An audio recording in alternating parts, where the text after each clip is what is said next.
Hey guys, Pete here. Let's talk about Better Call Saul Season 6, Episode 6. Axe and Grind felt like the final installment in the first half of the season setup episodes and ended on a point of no return. We got a flashback and a character return. We got a lot of interesting stuff going on in the background, and it kind of jumped all over the place in tone. There were funny moments, dark and dangerous moments, and even some warm moments between the characters. But at the end of the day, it all comes down to the choice Kim makes at the end. What is that going to mean for her, and what is that going to mean for Howard? These are the big questions.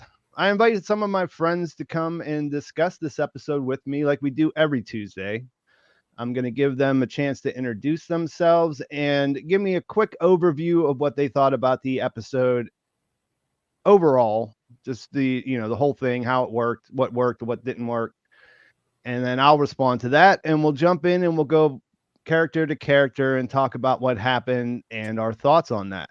So, Gil, why don't you go first, and let me know what you think about this episode.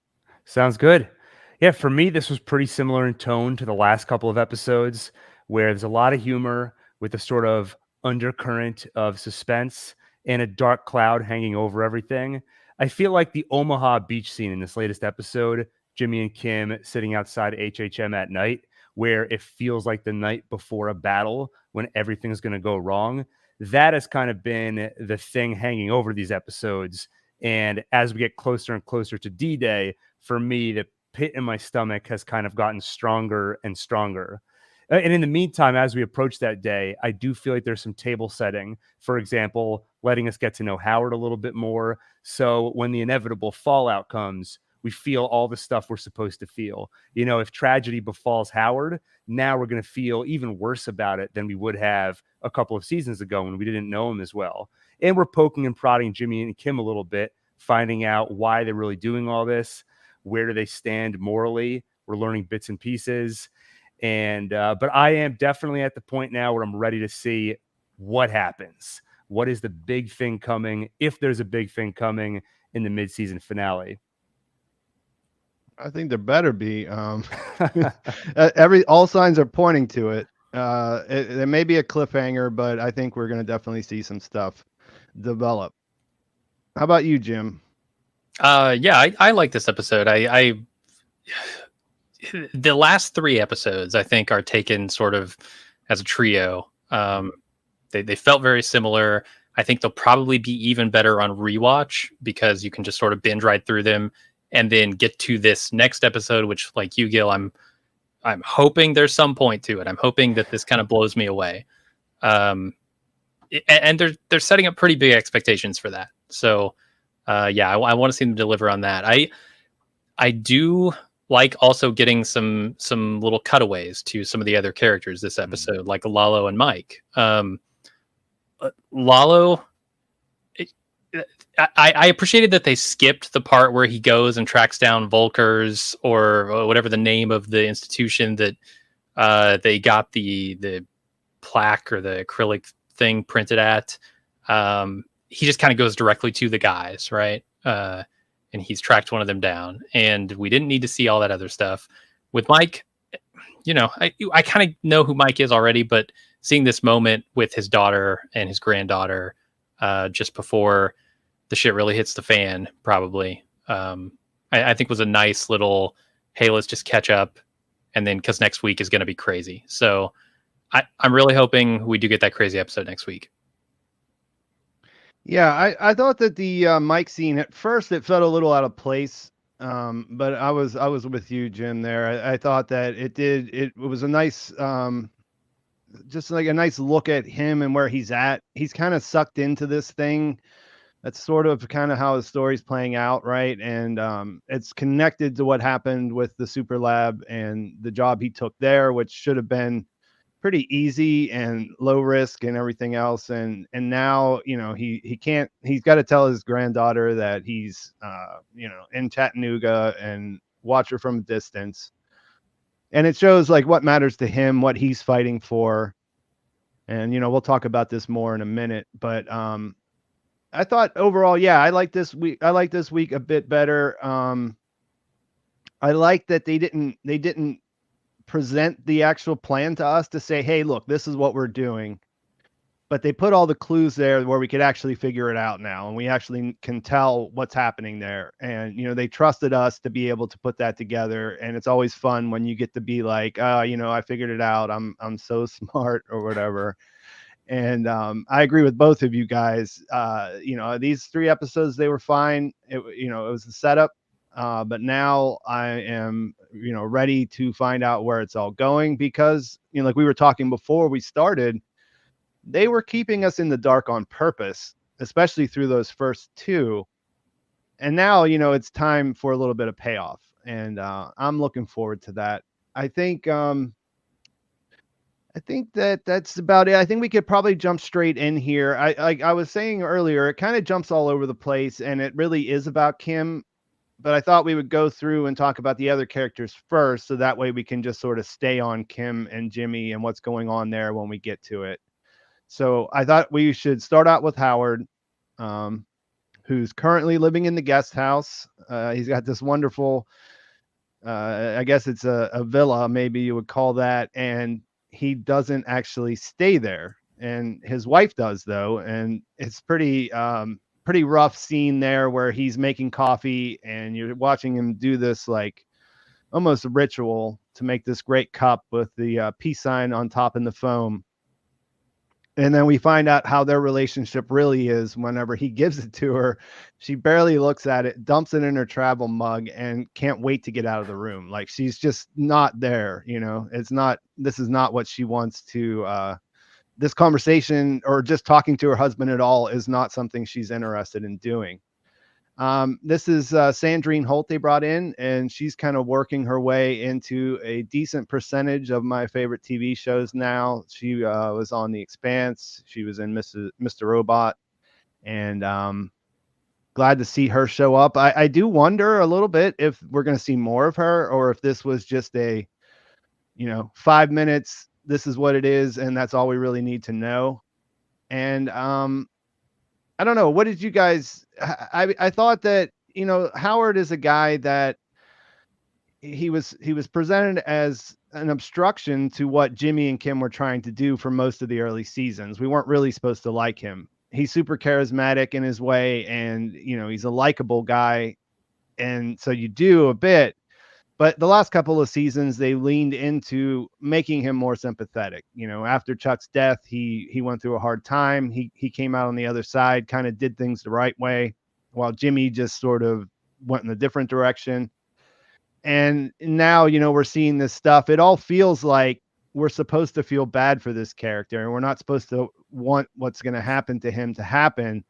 And I don't really know what that says about his fate, because it's really hard to imagine this guy like dying or something like that.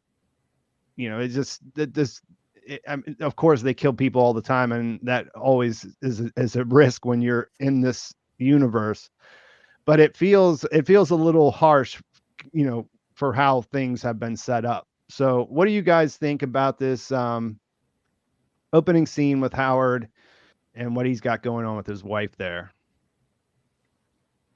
I liked it because it gives an insight into who Howard is outside of his job, and we've never had that before. The therapist discussion he had last week didn't really give us any actual insight. It just sort of hinted at what was going on. And so actually getting in there and seeing it, it does sympathize Howard even more. We don't really know why he's on the rocks with his wife at this point, which I think is interesting. So I'm not like totally on his side yet. I don't want to just give him the benefit of the doubt that, he did nothing wrong and she's just, sticking it to him for no reason. But at the same time, I've seen Howard. I've seen especially who he's become in the last 2 seasons. I don't know why that guy would be in such hot water at this point with his spouse. So I am sort of inclined to give him the benefit of the doubt. Mm-hmm. Yeah, it's funny because I feel like his conversation with the therapist did not do justice to just how bad things are between him and his wife. I think the line we heard was that they don't talk about any of the important stuff. So to me, it sounded maybe like she's just kind of shutting him out. But in that scene, she is blatantly, I think, trying to jab at him, taking that coffee and pouring it into her travel mug, spilling it. Like, that was a very intentional, look how much I don't care about the effort that you just put in. And she didn't even clean it up whenever she walked out yeah, of the room. yeah. So it's really hard to watch. And to your point, Jim, we don't know what got them to this point. So we can't really put a judgment on it and say who's right, who's wrong, does he deserve this? But the writers know that we don't have the context. So all they're showing us is a guy who's trying and his wife is not reciprocating at all. So it's hard not to feel bad for him. I do think it seems like Howard went through a pretty major change after Chuck's death. The Namaste license plate and just his overall attitude, trying to right things with Jimmy. So who knows? Maybe before that, he was an awful husband. Maybe he was terrible. And it's just too much to make up for. Who knows? But in any case, I think I felt about it the same way both of you did. You can't watch the scene and not feel bad for him, which makes me really worry for his fate. You know, I don't know. It's actually funny. Somebody in the chat mentioned maybe Jimmy and Kim will sneak the drugs to him and he'll end up having a heart attack or something. Yeah. And I had that exact thought about an hour ago, right before we sat down to do this. I am worried about him. I'm worried, and I'm especially worried after this scene. Yeah, that was the only thing that the about the drug that sounded like it might be a bad situation for Howard was he made the point of saying something about caffeine, and in this scene when he's making the coffee, he's actually drinking tea, and I don't even know if it could be herbal tea for what you can see. So he may not be accustomed to having any caffeine whatsoever, and that might cause a much worse reaction than what they're expecting. And yeah, I think that's a really interesting point. I thought the same thing about how they never touch on what was going on with him. And when you were talking, Gil, I just thought about the idea that maybe this is still from whenever things went bad before, you know what I mean? After he got into that low place after Chuck's death. But we don't know. And then they made a point of not telling us.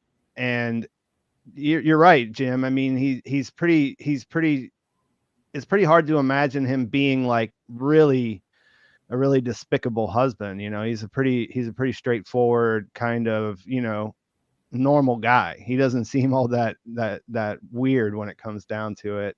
So yeah, I think that I wonder if we're gonna see any more of that. I don't know. I mean, it was pretty effective what we saw, and I guess more so, yeah, it's really hard to kind of figure out what what he would, what's going to happen to him. I could definitely see him being collateral damage. Something happens where they didn't expect it. They thought they had everything under control, and then, something goes wrong. There's a popular theory that he's going to commit suicide. That seems a little bit too much like what happened to Chuck. I kind of don't think they'll go down that road again. If you had to guess what's going to happen to Howard whenever this plan goes through, what would you come up with? And I wanted to say thanks to Rod Kiefer for the $9.99 super chat. I appreciate that. So Jim, if you had to gun to your head, what's going to happen to Howard? I don't want to steal too much of Gil's thunder here, because over on OneTake they laid it out pretty well, I think, with this judge and everything. I've got a crazy theory, though. Is there any possibility here, guys, that he might not be the one who's the recipient of whatever chemical the vet gave them? That perhaps they could dose Cliff and make Cliff think that Howard somehow dosed him. That's an because I noticed that there are a couple of themes in this, right? It's called axe and grind. Grind to me says coffee grounds. And we see Cliff drinking coffee in this episode, some really bad courthouse coffee. When Jimmy's looking in the mirror, he's looking in the mirror at his own dilated pupils. And it just gives me this theme of like, maybe there's something to, Howard accidentally hands him a coffee that has something in it, and he thinks, oh, he's like tricked me. I don't know. It's a wild out there theory, but I think Gil has the actual real theory here. Well, I think it's as you were talking, I was like, there is some genius to that because if you get Howard to accuse Jimmy of doing all these things behind the scenes, that makes him look paranoid. Then he accuses the judge because he sees the judge in that picture seemingly taking a bribe from Jimmy. And then on top of that, he looks at Cliff and he's like, and this guy Cliff is clearly on drugs. Look at his pupils. That would really make him look pretty bad. Could be. Yeah, so it could be. So what is this theory, Gil? Well, basically, we talked before this that I think they've given us enough to at least piece together what we think is their ultimate plan for D-Day. And they knew that Howard was going to be following them at a certain point or have a PI watching them. So they had Jimmy go to a bank and take out $20,000 in cash. So now Howard is thinking he's going to do something unscrupulous with that money. So they get a lookalike for Casimiro, the ex-judge who will be overseeing the mediation, and they stage a photo where it looks like Jimmy is handing an envelope to Casimiro. So the PI grabs that picture. Howard looks at it. He's going to put 2 and 2 together and think the judge is taking a bribe from Jimmy. That's what the money was for. So Adam and I over on OneTake in our podcast, Saulcast, we've been thinking that Chuck's big downfall was that he started publicly accusing Jimmy of all these things in the courtroom, and it made him look super paranoid. And I started to wonder if the same thing would happen with Howard. And I think that's where we're going, that that drug they were testing on Jimmy. And if you look at all their Post-it notes, one of the steps was drug test, I think, or test drive. And then the next step said, how do we deliver or something like that? So I think they'll try and find a way to get Howard to take the drug. And then when he's all hopped up on those drugs and he sees the picture of Casimiro, he'll go crazy and start accusing Jimmy, start accusing the judge. Everyone's in on it. And that's when they realize they need to settle this case and Howard can't handle it. Yeah, and I thought that was the implication, and that they will be doing that on that call. I mean, do you think that call is part of that, that Jimmy was trying to get the number for? Yeah, I figured that call was, I took that as just so they could observe what's happening in the room and make sure that everything goes as planned. That's like the dial-in number for the meeting. Yeah, because all the clients are going to be on that if they want to be. So their lead lead lawyer is going to be acting like a crazy person, throwing around accusations that obviously can't be backed up because Jimmy, like you said, set all that up. We see him set that photograph up, and how that would have probably worked pretty well if we didn't find out what happened at the end.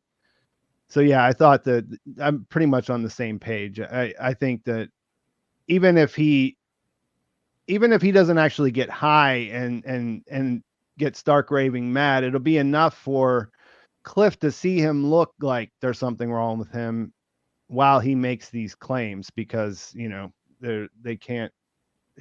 They're wrong. He's being misled, right? Mm-hmm. Let me look at this really quickly. Pamela Phillips, thank you for the $5. Pete, Gill, and Mike, does anyone believe me that Howard's depressed now after meeting Cheryl? Yeah, I think that he is. He's in a lot better shape than he was in the beginning of season 5, but he's still going to the therapist, and it's a depressing situation. He might be putting on a good face, but I don't think he's happy living in that little room with his clothes and, not being able to make any progress to try to fix things. What do you think, Jim? Do you think we got a depressed Howard here? Yeah. Like you said, he's putting on a good face, but I don't know. He's a high-strung guy, a high-functioning guy too. But yeah, he can't be happy right now. Yeah, putting a good face on things is actually his job. So he's really good at that. Gil, you have anything that you need to, or you'd like to add to that? Just that I completely agree. He puts on a good face pretty much all the time that we see him. And I feel like there was only one moment where we saw his true feelings come out, which is when he was talking to his wife about, should we go to this event together? And she says, I'll go. And he goes, that's probably for the best. And for that moment, he's looking away from her, and we actually get to see his face. And he looks pretty depressed in that moment. And he literally is. He's saying the thing she wants to hear. Yeah, that's for the best. But you can kind of hear in his voice and see in his face. Yeah, I don't think he's too happy right now. Yeah. And the other thing I wanted to talk about was the PI. We kind of touched on it there. There's one thing I didn't understand about this. And it kind of goes back to the board a little bit too, because if you look at it closely, it's possible that Jimmy and Kim might have hired this PI, like he might be working with them. Did you guys have that impression based on how things played out, or are they just manipulating the situation knowing that he would get a PI? I feel like it would definitely explain how they will get the photo to Howard and make him think it's legitimate, because they need him to see the picture of Jimmy meeting with the judge and he needs to believe it. So if the PI were working with them, that definitely explain how they do it. But I don't know, it would feel a little bit like a cheat to me that they don't show us how they get Howard to hire this particular PI, because that does feel like a difficult step in the process. So I guess I'm on the fence with that. I could see it going one way or the other. Yeah, you're exactly where I am. I had someone in the comments say, well, obviously, since Jimmy has the photos and he knows that he's going to see them, then that confirms. But I don't think that does confirm. I mean, they could send an envelope with photos from the PI to his office or something like that, and they know that he would see it. But yeah, I don't know. Like that's an important step in their plan. But again, how would they do that? How would they get him to hire a particular PI in the first place? Yeah, it feels like easier to just swap the envelopes like Kim did with the Mesa Verde bank plans. Mm-hmm. Yeah. Get Huel to bump into somebody, and suddenly Howard's holding a different envelope. Yeah. Yeah. Do you guys have anything else you want to add on Howard before we move on? Nope. Nothing for me. All right. And I just want to get this super chat out of the way real quick. Zoomin' Monkey, thank you for the £1.79. What do you think the next step for Lalo is? We're going to talk about Lalo later, so I don't want to go too far down that road at the moment, but just knee jerk, I think he's going to find out. I saw somebody mention in the comments of my video that Casper doesn't know much, but they did transport them to the job site in a laundry truck to make that look like it was a real delivery. So there's a possibility that he's going to torture Casper. That's his next step. Or Casper's just going to give up the information. One way or the other, he's not leaving there without finding out something about what Gus is doing, what he's building. Before I only thought, he only knows about they're building a big hole under the ground. Now that I rethink it, they did see the laundry. They got delivered in the truck, and that kind of gives them the name, and he could go off of that. And they walked down inside of it, so they know that generally what to look for. Do you guys have anything else that you want to add really quickly before we move on to the next thing? I think all roads lead to the super lab. Yeah, I don't know. I think we'll talk about it when we get there in just like 2 minutes, but I don't think we even need to see much more. I mean, I think that he'll get that information. He'll kill Casper because he can't really keep him alive after he cut his foot off, and then that will be all that's the only step he really had to take it to get him back towards Albuquerque. And then, we'll get into like what he might do after that in a minute. So like I said, they jump around a lot in this episode. And one of the parts that I found really funny personally was Francesca and what she does with this office. And it's just so absolutely different than the one we knew in Breaking Bad. And it's funny because it's kind of connected, right? That she's still kind of not the same person. Like her demeanor and this decor are just completely off for what we see during the Breaking Bad timeline. And she's a good character. She's always been there, kind of. She's there whenever they need her to do something. But I thought this was a pretty good Francesca episode all the way around, and I'm really curious to see how this transformation takes place. It's like her own like what Walter White Heisenberg thing that's going on there in the background, which I think will make it a lot more funny whenever we see her when we rewatch Breaking Bad later. Oh, you Gil, can see go like ahead, Jim. her turning into the Francesca we know in these scenes, like the guy putting the cigarette out on her fancy couch, the guy turning the water feature on, let's say. That stuff is just killing her. It's going to eat her up. And I'm so sad for her, but also I love to see it. Yeah, I just thought it was hilarious. And I thought, this was really, it's been happening for the last couple episodes, but we see Bob Odenkirk playing the character more as Saul. Like there's more of a natural easing into the way he played it in Breaking Bad. Yeah, Gus, or Gil, sorry, not Gus. No. I don't mind being mistaken for Gus. I felt the same way about the way you said that he's starting to feel more and more like Saul and get really comfortable in that role. And I especially felt it when he was pressuring Francesca to make that call. And I've been saying it for the last few episodes, but more and more, I'm sort of starting to hate Jimmy and Kim. It's easy to get wrapped up in the moment when they're taking down Ken, for example, at the bar, and they get 10,000 or they get an expensive bottle of Zafiro Añejo off of him. You get swept up in the moment. But to watch them so deliberately go through this plan, when more and more it becomes clear they don't need to, even for the original reasons they said they wanted to do it, for the money so Kim can start her practice. It's become clear by the end of this episode they don't need to do that. So I've started to hate them more and more. And Jimmy, especially in this moment, when he was kind of his most Saul, pressuring Francesca to make that call, I really turned on him in that moment.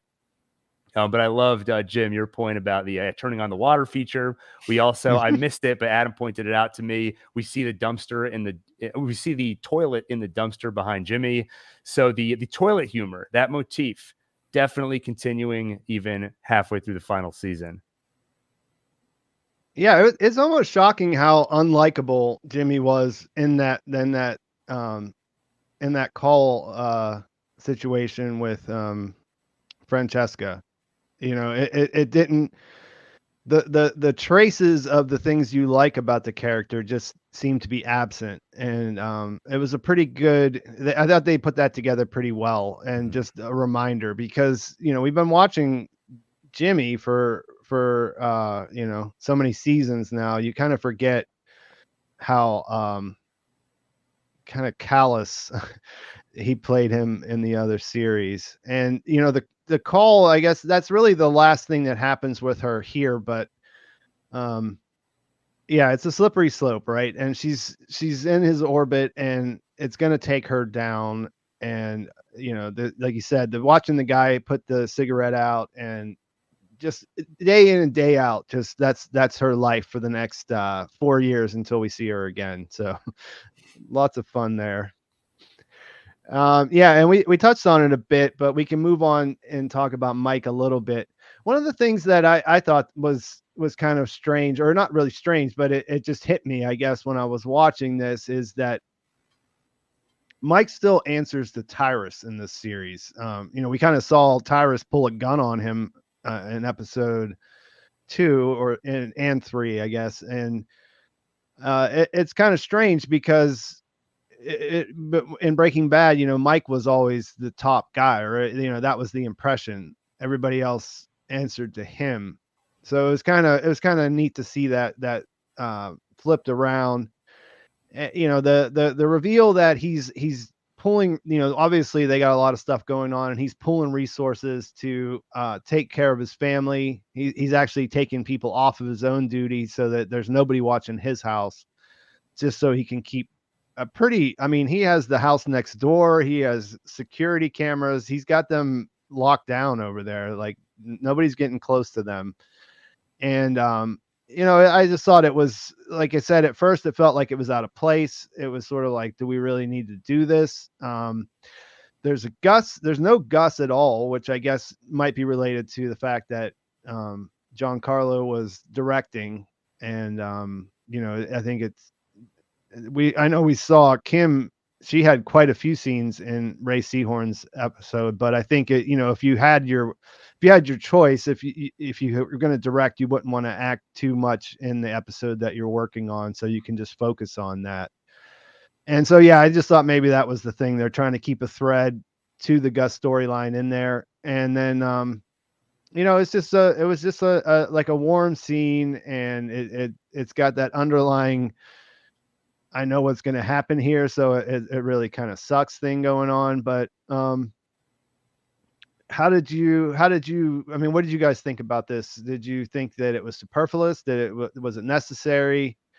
Or what were your impressions? No, I liked it. I think, like you said, it's a warm scene. It's a heartfelt moment before we get to what's sure to be a tragic end for probably several people, either next episode or going into the last half of the season. And Mike is one of the characters that I care about. I know, look, he's not going to make it all the way out, but you want him to get as far as he can with as much humanity and happiness as possible. And I think scenes like this go a pretty long way for that. Yeah, Jim, I was thinking the same thing. I was wondering knowing that Mike is going to die in Breaking Bad, what could make me feel a little happier for the Mike character? And the one thing is he gets to spend more time with his family than we knew by the time we get to Breaking Bad. And what sucks so much is that we know he has a limited amount of time left with them, and he can't get close to them. It's and I feel like there's one trick this show's gone back to, and Breaking Bad, a couple of times. Walter White calling his family, having something he wants to say and he can't say it, right? He has to pretend to be really gruff and make sure everyone knows that his wife had nothing to do with anything. Same thing with Nacho. He wants to call his dad and say bye, and he can't say it. And then here, Mike is talking to his family, and he has to treat it like a normal call. He can't let them know that he's so desperate to see them and that things are pretty tough for him right now. And those scenes are always hard to watch. So I want to see what happens in the next few episodes. And in context, did this scene serve more of a purpose than just it's a warm scene? It's kind of catching up on Mike's situation. But just viscerally, the scene definitely worked for me. Yeah, I think that it felt like a setup for a showdown with Lalo. Did you guys pick up on that, or were you thinking that? It could be, though. The scene we see with Gus last episode makes me think the showdown will probably be between them instead of Mike and Lalo. So, like the final showdown, yeah. Though, Pete, one thing you said that triggered a thought for me is that by the time we get to Breaking Bad, it definitely seems like Mike is higher on the totem pole in Gus's organization. And that makes me wonder if he'll be pretty pivotal in resolving the Lalo situation somehow. Maybe we even see the showdown in the meth lab next week, but it doesn't go as planned and the chase continues. So Gus isn't able to handle it himself, and Mike is the one that's able to finally resolve things. Yeah, that's an interesting idea, because I don't think they're going to resolve that next week. I think that there's going to, I think that we'll talk about this in a minute, but I think that they will actually get to the end of the Howard thing. And it may, like I said, it may end in a cliffhanger where we don't see the aftermath, but I don't think that we're going to see any more of that, being pursued after the break. But which makes me think that that Lalo still will be out there. And yeah, I that's a good idea, that whatever happens in these next few episodes is what makes what elevates Mike to his position. Yeah, that's definitely interesting. And we were talking about it being warm, and we talking about it, possibly setting things up for what he's going to have to face. And it's terribly, it's not, you don't like, it's the way that it works is you're there in that moment with those characters, but that thing is always gnawing at the back of your head because, Gus or Walter's thing was always lying to himself, telling himself that he was doing it for his family. And then in BCS, we saw that, like Nacho, he made his sacrifice for his father. He really did that. And Mike is, he's the opposite of Walter in that way. He really is doing it for his family. If it wasn't for them, he'd be okay working in the parking lot and going home and drinking Pabst Blue Ribbon and watching old movies on TCM or whatever he does. You know what I mean? He's a pretty simple guy in retirement, but he's in all of this because he wants to take care of his granddaughter. So yeah, that's a pretty good place, I think, to move on from him. And Lalo, he's still in Germany. He's the star of a. He starts out in this one as kind of like the star of a horror movie. Whenever he shows up at Casper's place, Casper was the guy. He was always noticeable in the background. He didn't do much in that story. That kind of all focused on Kai as being the problematic one. But before he went back to Germany, he did deliver that line to Mike saying, Werner was worth 50 of you. And Mike couldn't even really dispute that. He understood where he's coming from, as opposed to whenever Kai said something to him, he punched him in the face. So, he was a pretty solid dude. We didn't know a lot about him. He apparently lives in the middle of nowhere now and was chopping wood. He had the unfortunate timing of chopping wood with an axe whenever this mysterious Mexican man emerges from the forest, which is a pretty funny setup when you think about it. A dapper looking, he doesn't completely look out of place, but obviously Casper's been a little bit worried that, something might happen as a result of what they did there since Werner died and all that.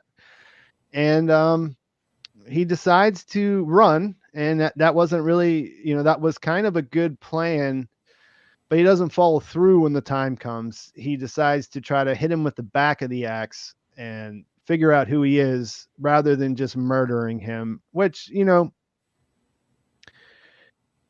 not everyone's a killer. And, that you can kind of see why he might do that.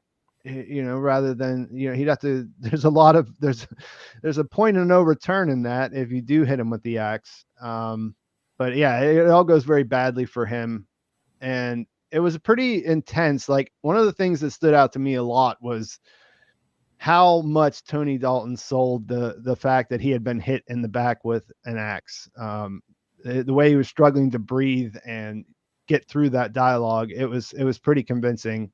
And I loved how they had the little sneak, I'm like, what is he holding behind the card? And then right as I figure it out, the slash happens and, Casper loses a foot there.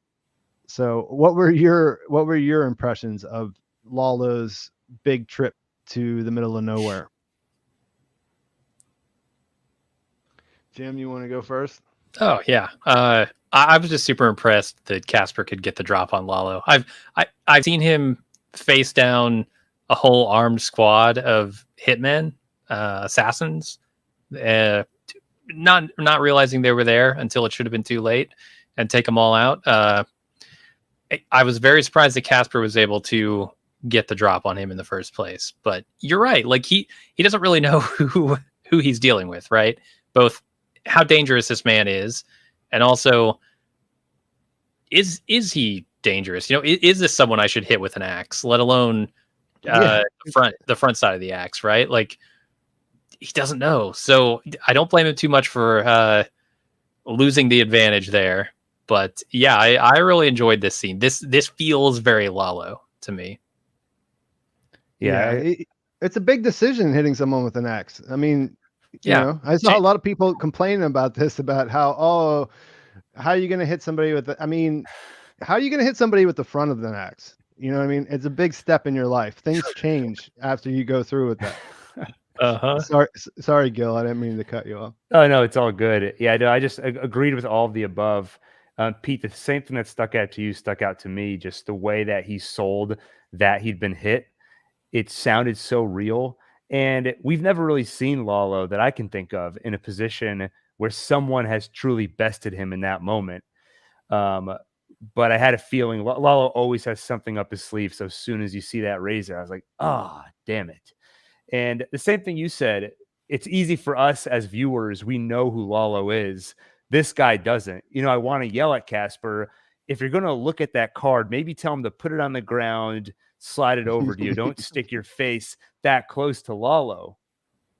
So it was an intense scene, and I just feel bad for anybody in Lalo's path.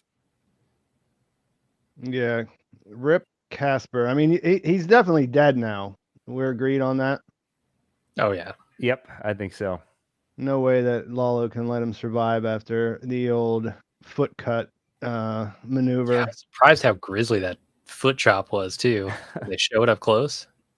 Yeah, I didn't have a screenshot of that one, but yeah, his foot's just laying next to his soon to be bleeding out body.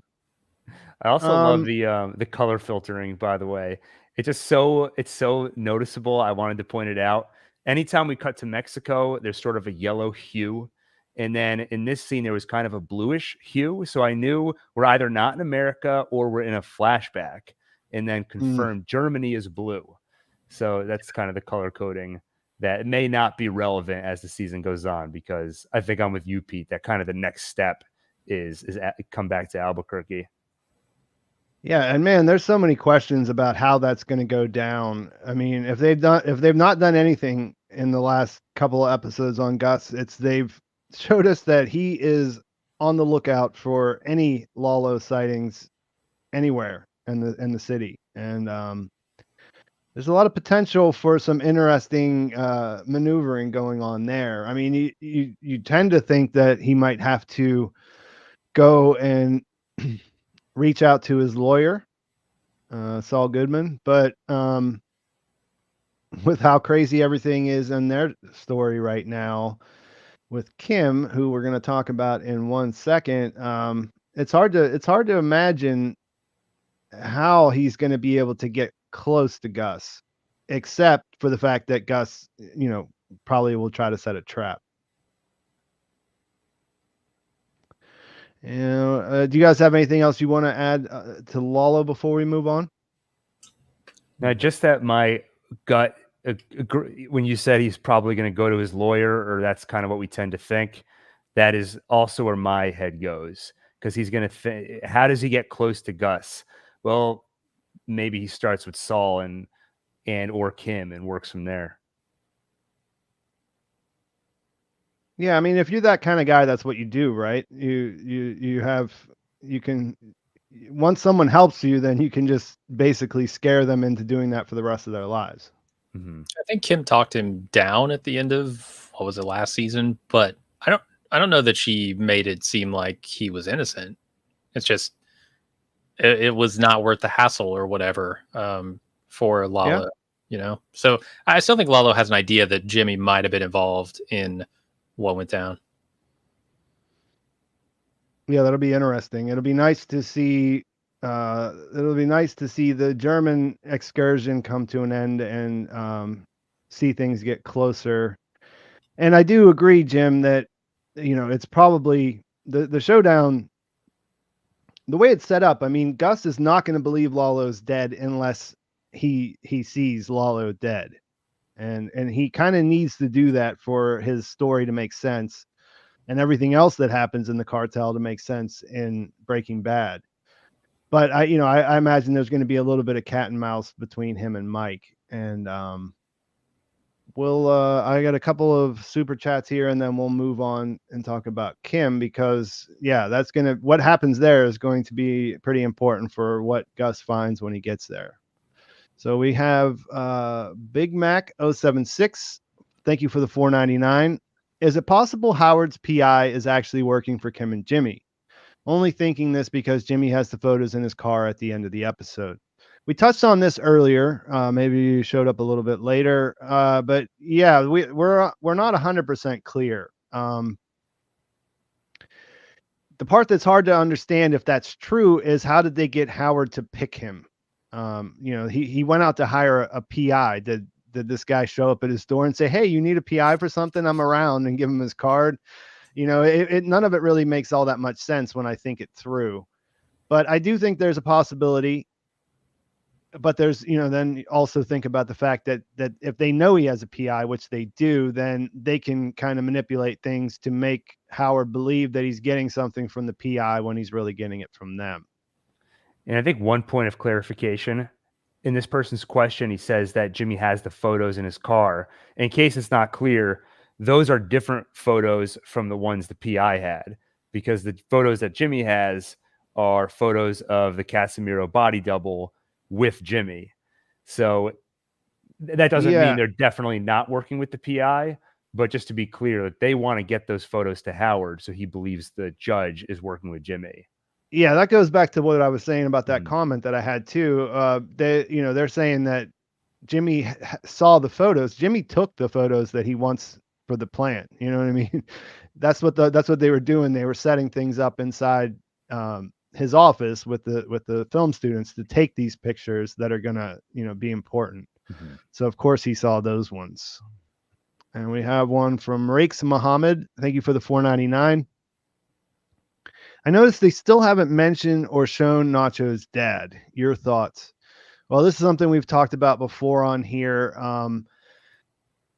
Actually, the three of us, because Jim was on the Nacho episode too. My thinking is that we may not see any more of Nacho's dad. I feel like that there was a conclusion to his story. Jim, have you changed your mind on that, or where were you at whenever we were talking about this last? Yeah, that conversation they had on the phone really felt final to me. So I think he's probably gone. Yeah, you were under the impression that they might kill him, though. Now that I remember back to that, how do you feel about that now? It would be the extra gut punch that I'm always looking for in the show, certainly. Like I said, but I don't know. I don't really need it. I feel like there are going to be some gut punches to come in some of the main storylines with characters who are still alive. So I'm good. Yeah, I think that's a good point. I don't think they're starved for big things to happen. And it's a little tricky. We talked about this at the time. I mean, you have Mike. He doesn't like the fact of the idea of someone not getting closure, but his job kind of requires it here. Like he can't really tell Nacho's dad what really happened. And I just never really thought that. I thought the way that they set up the story, it was such a poignant sacrifice that I didn't think that we were really supposed to take away from that, oh, maybe he maybe by telling Hector he put him in the chair, that he put his father in danger. You know what I mean? And you can disagree with that, but I just, that wasn't my impression in the moment. My impression was that he did his plan. He got to go out on his own terms and throw that little jab in on the way out and still kind of keep his end of the deal. And I think that the cartel would keep the Salamancas to that on some level. And that's what, and then you have Mike, but I don't expect that we're going to see them. Gil, did you have anything else you wanted to add to that? Just that the questions come up so many times that in the episode last night, when Mike was drawing that hard line of we're not taking any resources away from that house, for a second I thought, are they going to show that Mike is monitoring Nacho's dad to make sure he's safe? And then, of course, only took a second to realize there's a couple people in his life that he cares about pretty dearly, and that's who he's talking about. But yeah, I 100% agree with everything you said. I feel like we're done with it. Maybe not, but to me, it feels like the book is closed. Yeah. And Haley, thank you for the $2. She says, how do you guys think Jimmy finds out Lalo is alive? I think Lalo's going to come to him. That's my guess. I don't think he would otherwise. Anybody have an alternate idea there? I mean, we just sort of talked about this. Like, I think he could find out. Who else could he even find out from? Mike? I mean, why would that Jimmy? He told. Okay, back up. I forgot all about the fact that Mike told Kim already. Okay, so something could happen and Kim could tell him.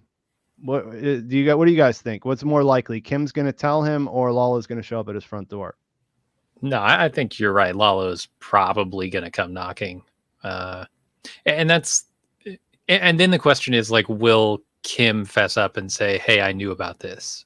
Yeah, there's or another she's point of gonna let contention that there. Yeah. sleeping dog lie. I don't know. Yep. Yeah, I think Lalo showing up feels more right to me because it does feel like Kim has made the decision not to tell Jimmy. So the only way she'd change her mind is if she's backed into a corner and needs to tell him. And it's just hard for me to picture what would that scenario be. Like Lalo's coming after them and she has to tell him so they can run. But it just feels like, how would she know that Lalo's coming after them and not Jimmy? So yeah, Maybe to me, it feels like that's more likely. Sorry, what was that, Jim? could Mike tell her, like warn her? He has all these eyes all over the place following her. Could be that he finds out Lalo's coming after her, warns her, and she has to tell Jimmy. Yeah, that's a good point. In any case, it sounds like we all feel like if it happens, it'll either be Lalo showing up or a warning, like an imminent warning that he's about to show up. So she won't tell him to the last possible second. Yeah, Lalo makes stuff happen. You know what I mean? Like he's an agent of change. So I think that he'll be stirring up quite a few different things whenever he makes it to Albuquerque. Craig Otto, thank you for the $5. That's awesome. And we have one more here. Thomas Bark. It looks like 20 Swedish kroners, maybe, or something like that. I don't know. Do you think we'll have a full episode with Gene? Absolutely. I think we might have more than one. What do you think, Gil? 100% agreed. Yeah, I think at least a whole episode, but I think very good chance that we'll get more than that. Jim? Yeah, I hope so. Yeah, I think whenever you don't have the opening teaser, that means that you're saving it up and you're going to, I mean, obviously they're going to resolve that story and there's a lot to resolve. And yeah, I'm under the impression that at least one, if not two, or, maybe it'll be spread out over a few and there's some Breaking Bad stuff mixed in there at the same time, Breaking Bad timeline stuff. And yeah, I think that I would be pretty disappointed if we didn't have at least one whole Gene. There's no more Gene scenes. We've seen the last of them. They're just going to leave that as a open thread. The last scene is him walking across the parking lot shooting Jeff execution style, and it cuts to black. That's it. Wow. It'd be powerful, huh? All right, so now we're at after 52 minutes. We've made it back. We got everything else down to Kim, and I just noticed that we went over 1,000 for people here, so that's awesome. Welcome everyone. Glad to see you all join us. I got one more super chat that just popped up, so hold on one second. Jack Larkin, thank you for the $4.99. If the PI isn't working with Jimmy Kim, then how did they recreate the style of the PI's photos? Also, wouldn't the PI notice them doing the photo shoot? That's actually a good point that doesn't really make sense. He's being watched, and I thought the same thing about it when they went and sat outside of HHM in this episode. Those were two things that kind of bothered me a little bit. I don't usually get too I have a pretty high tolerance for some things when it comes to whatever, but those two things like we're supposed to believe that this guy is watching Jimmy 24 hours a day, but yet he's able to do that right out in front of his office. I mean, the photo definitely takes place right in front of the office, like at his door. And yeah, they go to HHM and they look at it from the outside, which made for a good scene. Like you mentioned, I can't remember which one of you mentioned it, but the kind of the calm before the storm.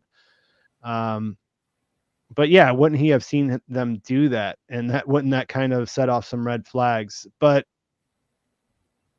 one answer might be that, yeah, that he's working for them the whole time, and all of what he's showing Howard is staged. But I don't know the style of the PI's photos. I think they were pretty standard telephoto lens, black and white, and they kind of showed the guy from the film student. He looked like he went and got a specific mirror camera, SLR or whatever, and he would probably, since he's a student, he probably would know how to do, if you showed him a photo or whatever, then he probably could do that. You guys have anything you want to add to this? I think the style of the photos doesn't sell me as much. That to me feels like if they know they're being followed, there's a way for them to figure out, like you said, they're pretty standard photos. But what is turning me around to thinking maybe the PI is working for them is your point about them going to HHM. That kind of rubbed me the wrong way a little bit in the episode too, because that feels so dangerous. If anybody sees them there, or if Howard gets any idea that they were there, it feels like such a dead giveaway.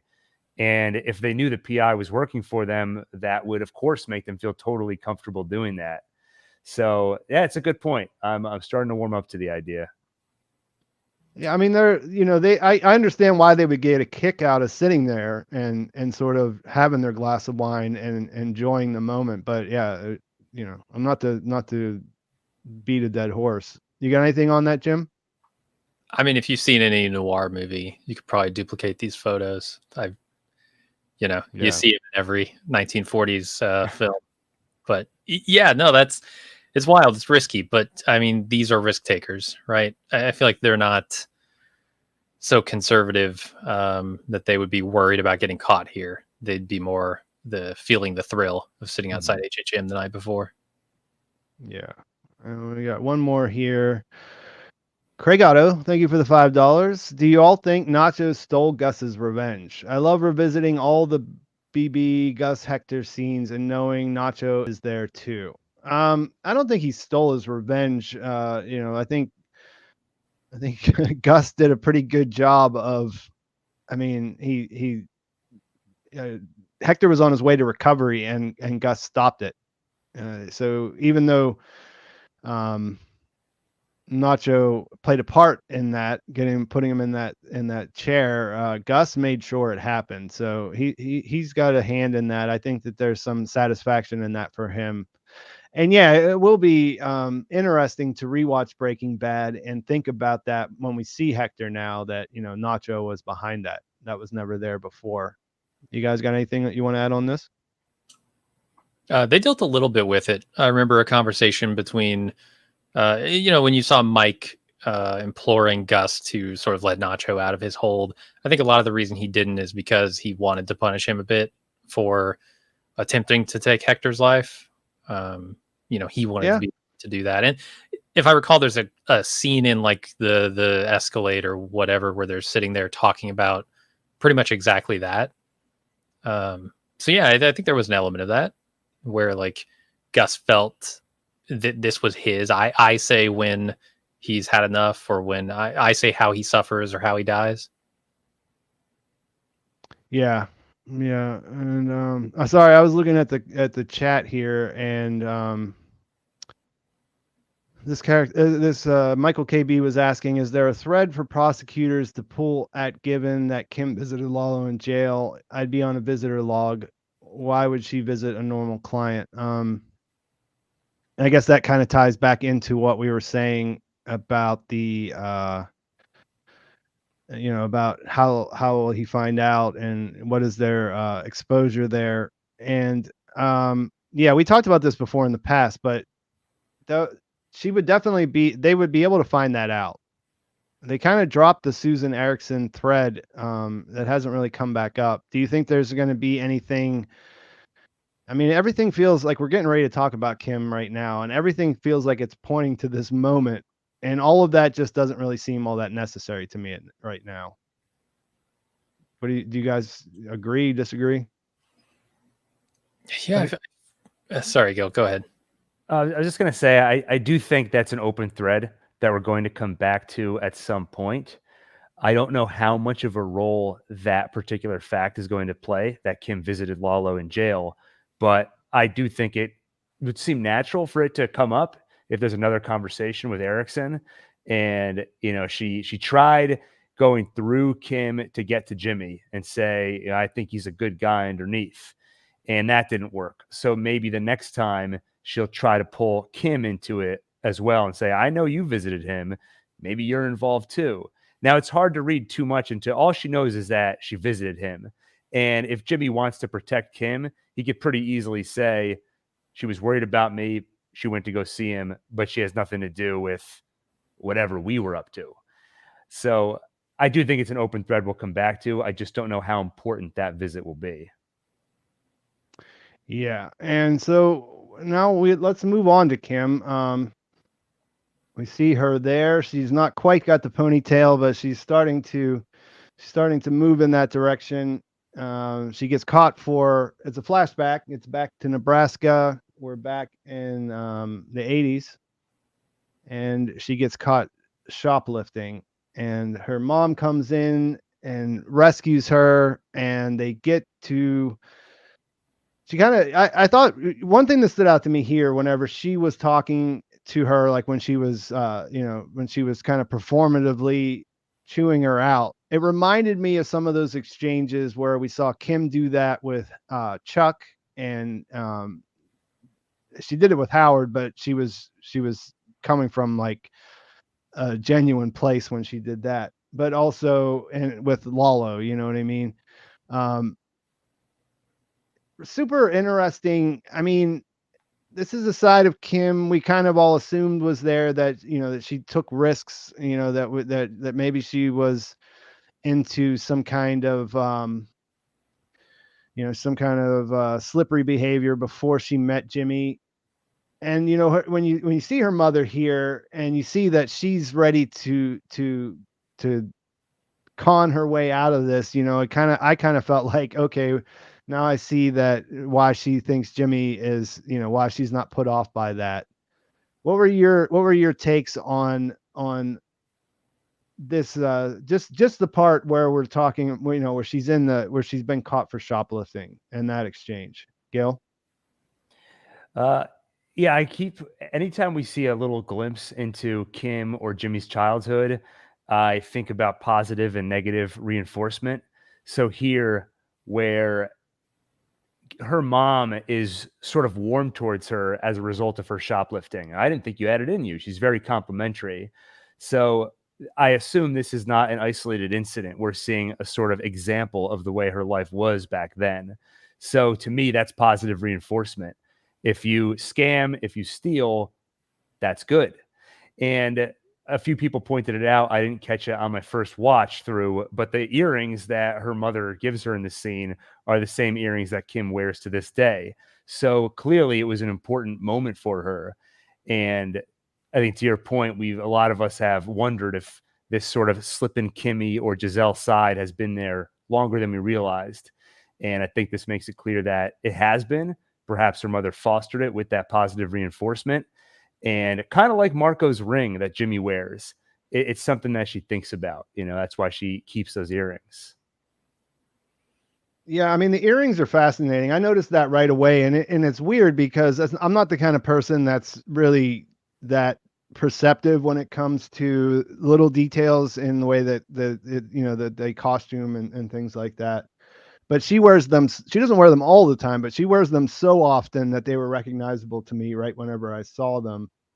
And yeah, it's sort of like one of those things. Like, what, I don't have anything from that time of my life that I would still be carrying around. What is she? Maybe 15 or 14? I don't know. You know what I mean? Like, this is a time where you're in 7th grade or something. You don't carry that stuff around with you. Like, she wears these.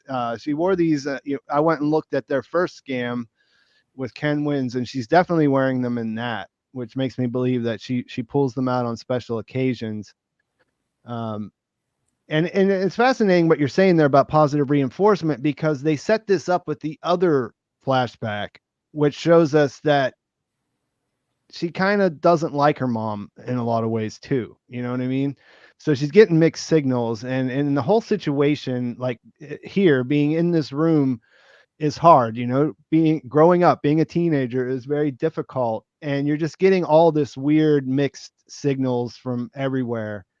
And yeah, at the end of the day, she does get away with it. Her mom is backing her up because she didn't know she had it in her.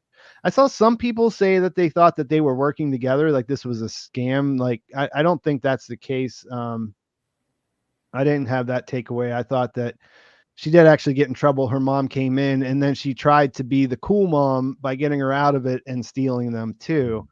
And I think maybe you can make an argument that Kim, as a teenager, was acting out. She wanted to have her mother's attention, and then she got the wrong kind of attention. But at the end of the day, she got what she wanted. She got the thing that she was trying to steal. So Jim, where are you at on this whole locked in the back room kind of situation and how that plays out? I really like this scene. I think it is kind of an example of what the creators of Breaking Bad and this show do so well. It's one of the reasons that I love episodes of Breaking Bad like The Fly, and I get a lot of shit for that. But one of the reasons I like it is because it's a character study and it's complex, right? And these characters, one of the things they do so well is tell you that, yes, they have feelings, but they're not like tracking a single line from here to there. It's very messy, as real people are. And I think you look at Kim in these early scenes, these two flashbacks we've had of her so far, and you see in the one flashback, she's very angry at her mother for her behavior, right? And then you see this flashback, and she gets that positive reinforcement you're talking about. And we know that we see those earrings later and they mean something to her. Her mother was important to her in some way. And so it's not all anger that she's feeling toward her mother. There's a lot of sentimentality there. Mm-hmm. And I think it's one of the reasons why she latches on to Jimmy, because she feels some strange, like, I don't know, postponed Stockholm syndrome from her mother or something. Like she was forced to have this mother who was kind of a train wreck, but it made her who she is. And now she looks back.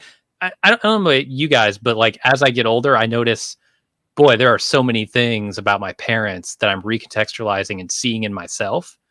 And I don't look at those, and even the things that I'm like, man, this is a thing about myself that I wish I could change or something. I don't look at those and go, boy, I'm angry at my parents for giving me that. I'm kind of looking back fondly at what my parents, how the influence they had on me.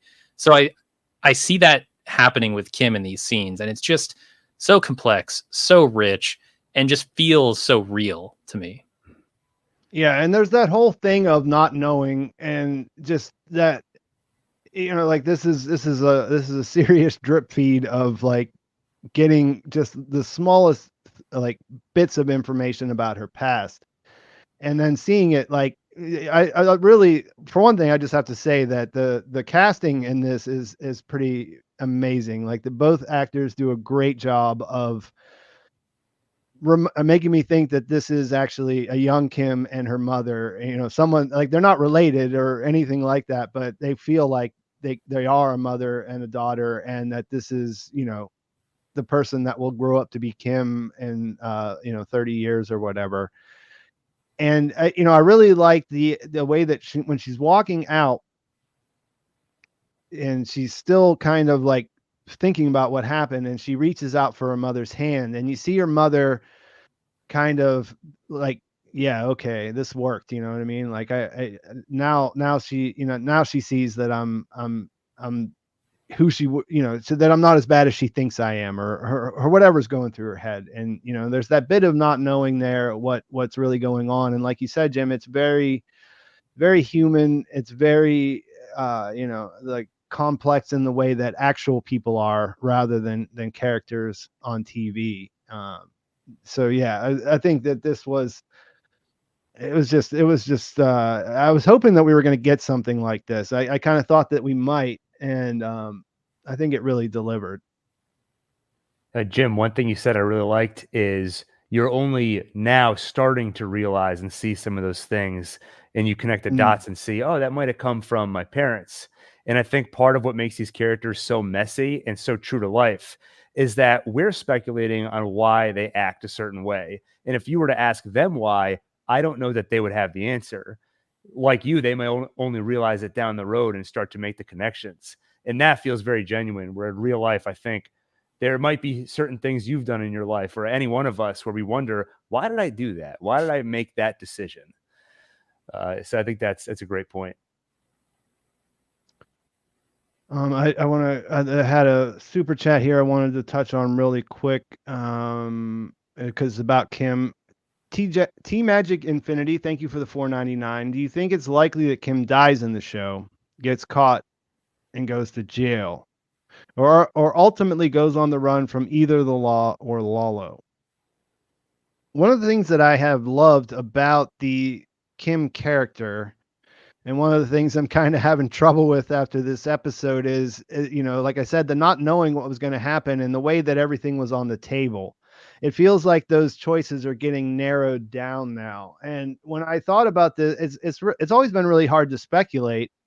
And, primarily because you don't want anything bad to happen to her, or at least before you didn't want anything bad to happen to her. And now it's a little bit more, justifiable maybe.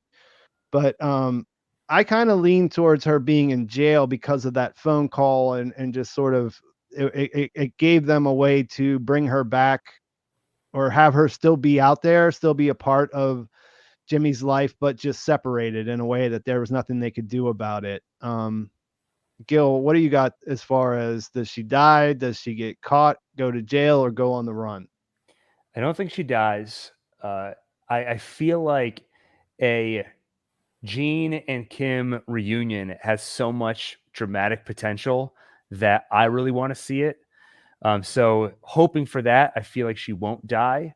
And how do they get separated, but still want to see each other again in the future? Jail might explain that. So I say this every time. If you ask me again in 10 minutes, I'll have an entirely different prediction. So for this current moment, jail sounds good to me. Jim? I like not knowing. I like Yeah. that it's there. I really do. Yeah, man, I just want to wait and see, honestly. I don't have any great theories because I just don't feel like we have the info there yet. Yeah, let the mystery be. I mean, a lot of times people want to speculate, and I completely understand that, especially whenever there, certain kinds of TV shows really lend themselves to it. But I feel like Better Call Saul is one that I trust that whatever they decide, it's going to be pretty good. And I find myself a lot more thinking about what's going on in the characters, what's driving them to make their decisions, rather than like plot wise, what's going to happen next. The one point, Pete, I want to make is that I 100% agree with that. And this season's a little weird in that I feel like the show is more than usual kind of demanding that we speculate, literally showing us Post-it notes with little symbols on them that if you look at them and think about it, you might be able to piece together what's going to happen. Or they show Gus do something in the super lab. We don't know what he's doing. You can kind of come up with some theories. So it's odd that I'm like you, where I'm much more interested in what's happening with the characters right now than I am in trying to kind of predict where things are going to go. But it's been a weird season. And, I'll going all the way back to when Jimmy and Kim are discussing the plan and we don't get to hear it, very purposely withholding that information from us. So when this all wraps up, I'll be really curious to look back at the season in full context and say, why did they make that choice? And did it ultimately work? But as you were talking, it just made me think of that. Well, that's because usually the scams play out in the course of an episode, right? So we get the setup and the resolution all in one. Here, they've really teased that out for us. Yeah, it's a good point. That's a good point. Yeah, I was talking about that last week in the stream. Like, it was really bothering me last week. It was like they're keeping us behind them, and I'm not used to this feeling in this situation. Yeah, I think they are kind of demanding it. I didn't really think about it in that way, and it makes me wonder if it's because that it in a way they want us to I mean, I don't see I mean, we'll talk about this, I guess, in a little bit more when we get to the end of Kim, but I don't see a big twist coming. It's not that kind of show, you know. Maybe they're leaning into the mystery now because you know, they want us to not not think too hard about what's actually going to happen in this next episode. Whisper Gaming, thank you for the $9.99. Kid Kim was shocked and dropped her mom's hand in the same way adult Kim was shocked and dropped Jimmy's arm at the end of season 4.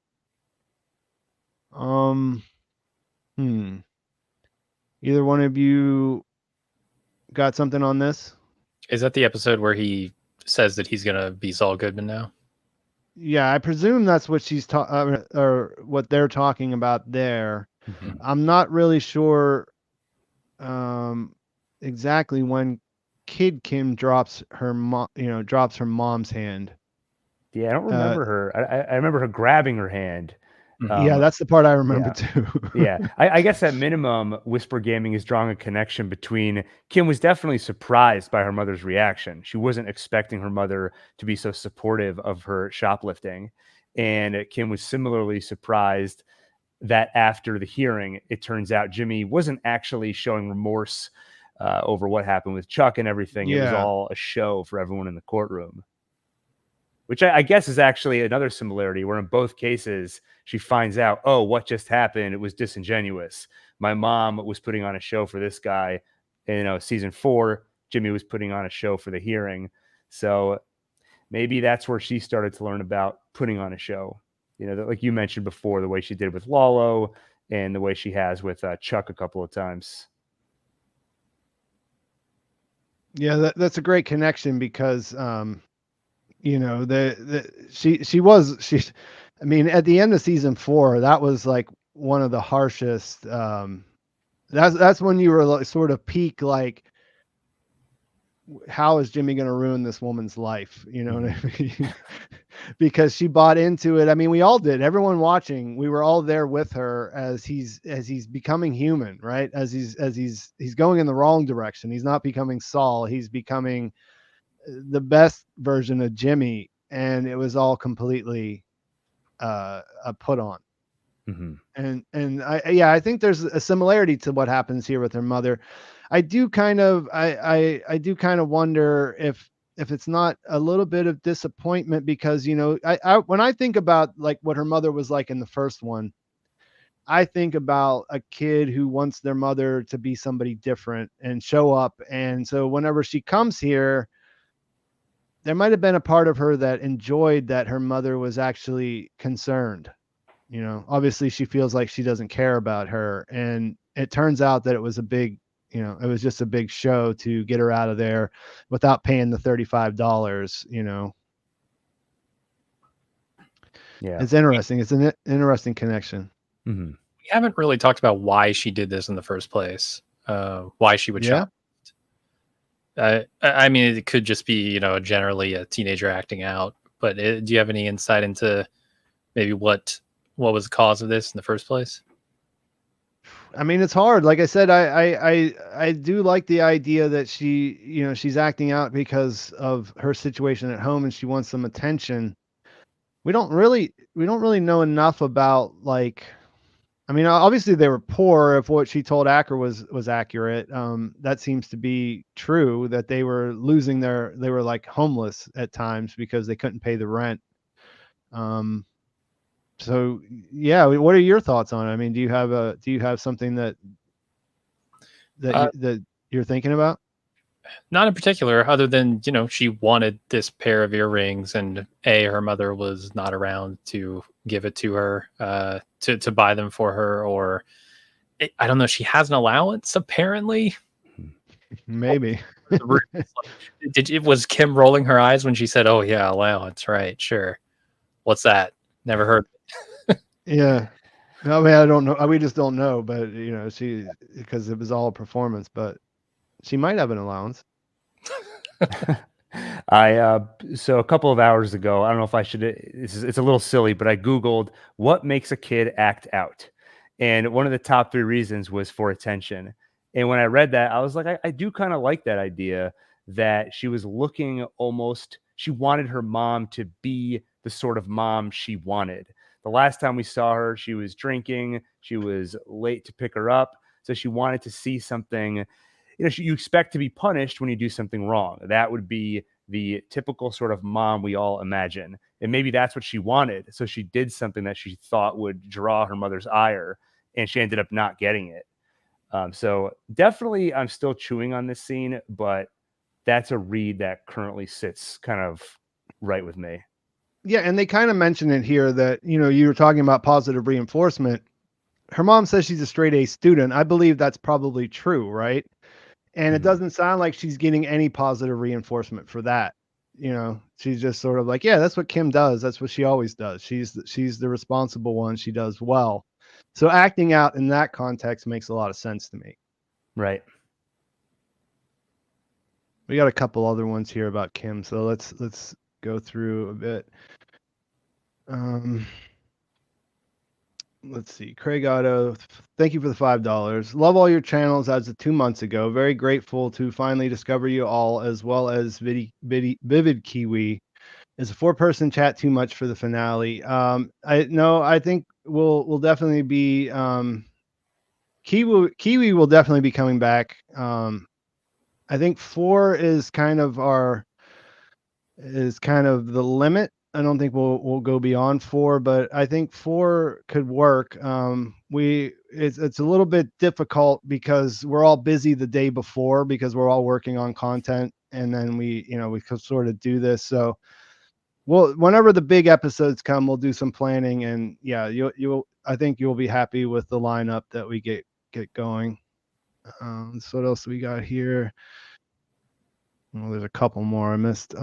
Anna, thank you for the $2. I appreciate that. The Omen, I'm not buying the Foundation meeting. I think it was a play to get Kim in some sort of ambush. Blessing in disguise, she took the right road. This occurred to me never. This is the first I'm thinking of it. Had anybody else considered this?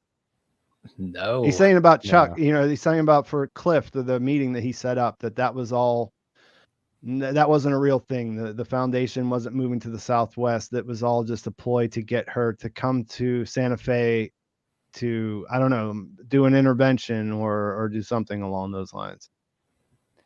Yeah, that feels like a little bit too twisty for me. Like you said earlier, Pete, the show doesn't usually do the big twist. They definitely have done twists in Breaking Bad and in this show, but this feels a little bit, there's a lot that would have had to have happened that we didn't see, so much that this doesn't feel right to me. Because usually, one of the biggest twists I think about is Lily of the Valley in Breaking Bad, and even that, they showed it to us. You see Walt look at it, so they gave us all the puzzle pieces to put it together.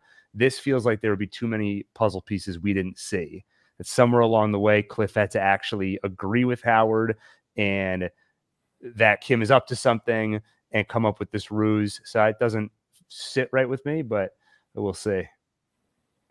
I am curious to see how far Howard is willing to go. He tells his wife, I will deal with this one way or another. And when I hear Howard say that, I think legal. He's gonna come at him with cease and desist, with restraining orders, with the law. I don't see Howard as the guy to be that duplicitous, but who knows? Yeah, I think that for me, it's hard to imagine how they go back to that and how it would play into what happens next. But we'll see. I mean, like I said, I just had never thought about it. It never crossed my mind. So it's something to think about. It's something that it could be. There could be something there. I'm leaning away from it as how it would be effective. But we'll wait and see. Team Magic Infinity, thank you again for the $9.99. I agree, Pete. I think this was one of the first times where Kim felt duped, like she was interested in the fact her mom seemed to care, but then later found out her mom was just pulling an act. And the next one from Whisper Gaming is in the same vein. Thanks again for the $4.99. Yes, you got it. Kid Kim dropped her mom's hand right when her mom made fun of her for pretending to be upset in the store. So yeah, I think we kind of went over that. Is there anything more that's come to mind for either one of you for where we're at on that? The one thing that occurred to me as you were just talking is that I always think about when Jimmy kind of betrayed Kim, and just how much she sticks with Jimmy throughout all this. If she saw her mom kind of pull a similar trick all the way back then, that kind of tells her this is a thing that adults do. So she might go into her adulthood kind of believing that. So yeah, I think it's a scene I want to keep thinking about and see what else we can kind of draw from it. Yeah. Jim? Oh no. Okay. Andrew McNamara. Thank you for the $4.99. The store clerk warns Jimmy about the bottle topper being sharp.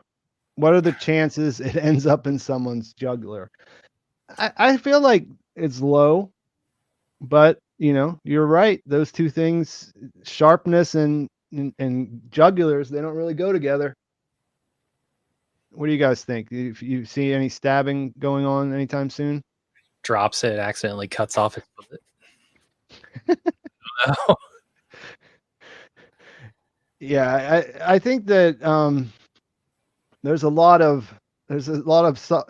a lot of symbolic stuff going on with that stopper. So I don't think that it's going to change that way, but we'll wait and see. I thought it was kind of funny though, speaking of that, how whenever he's about to buy the bottle, you think, oh wait, maybe this is the stopper that was in the teaser in episode 1, not hers. And then he ends up not buying it, which kind of confirms that it is hers that we saw there. Mm-hmm. Craig Otto, thank you for the $2. Do any of you nervous unconsciously tap your foot? I think so. It's not I'm a hand masher. That's my nervous habit, as I mash my hands. What about you guys? Oh yeah. Clear Kim does that. She's been doing that for years. And Howard, apparently. Yeah, whenever he's in front of Cliff. Yeah. One more here. Crazy Protractor Beard. Thank you for the $6.99 Canadian. No one has discussed when the liquor store salesman told Saul to be careful with it's the same thing. Mm-hmm. Yeah, I mean, Gould teased that we should watch the one that was already in the narrative, the one that Kim kept after they scammed Ken Wins, and she's kept that. It's been her trophy, kind of similar to these earrings that she's kept for decades and still wears today. You know what I mean? She has a tendency to hold on to things that have a specific meaning to her. I've always interpreted it as that was the scam when she felt alive or whatever she got out of that kick that she got. It was to remind her of that. Do you guys have any alternate takes on that?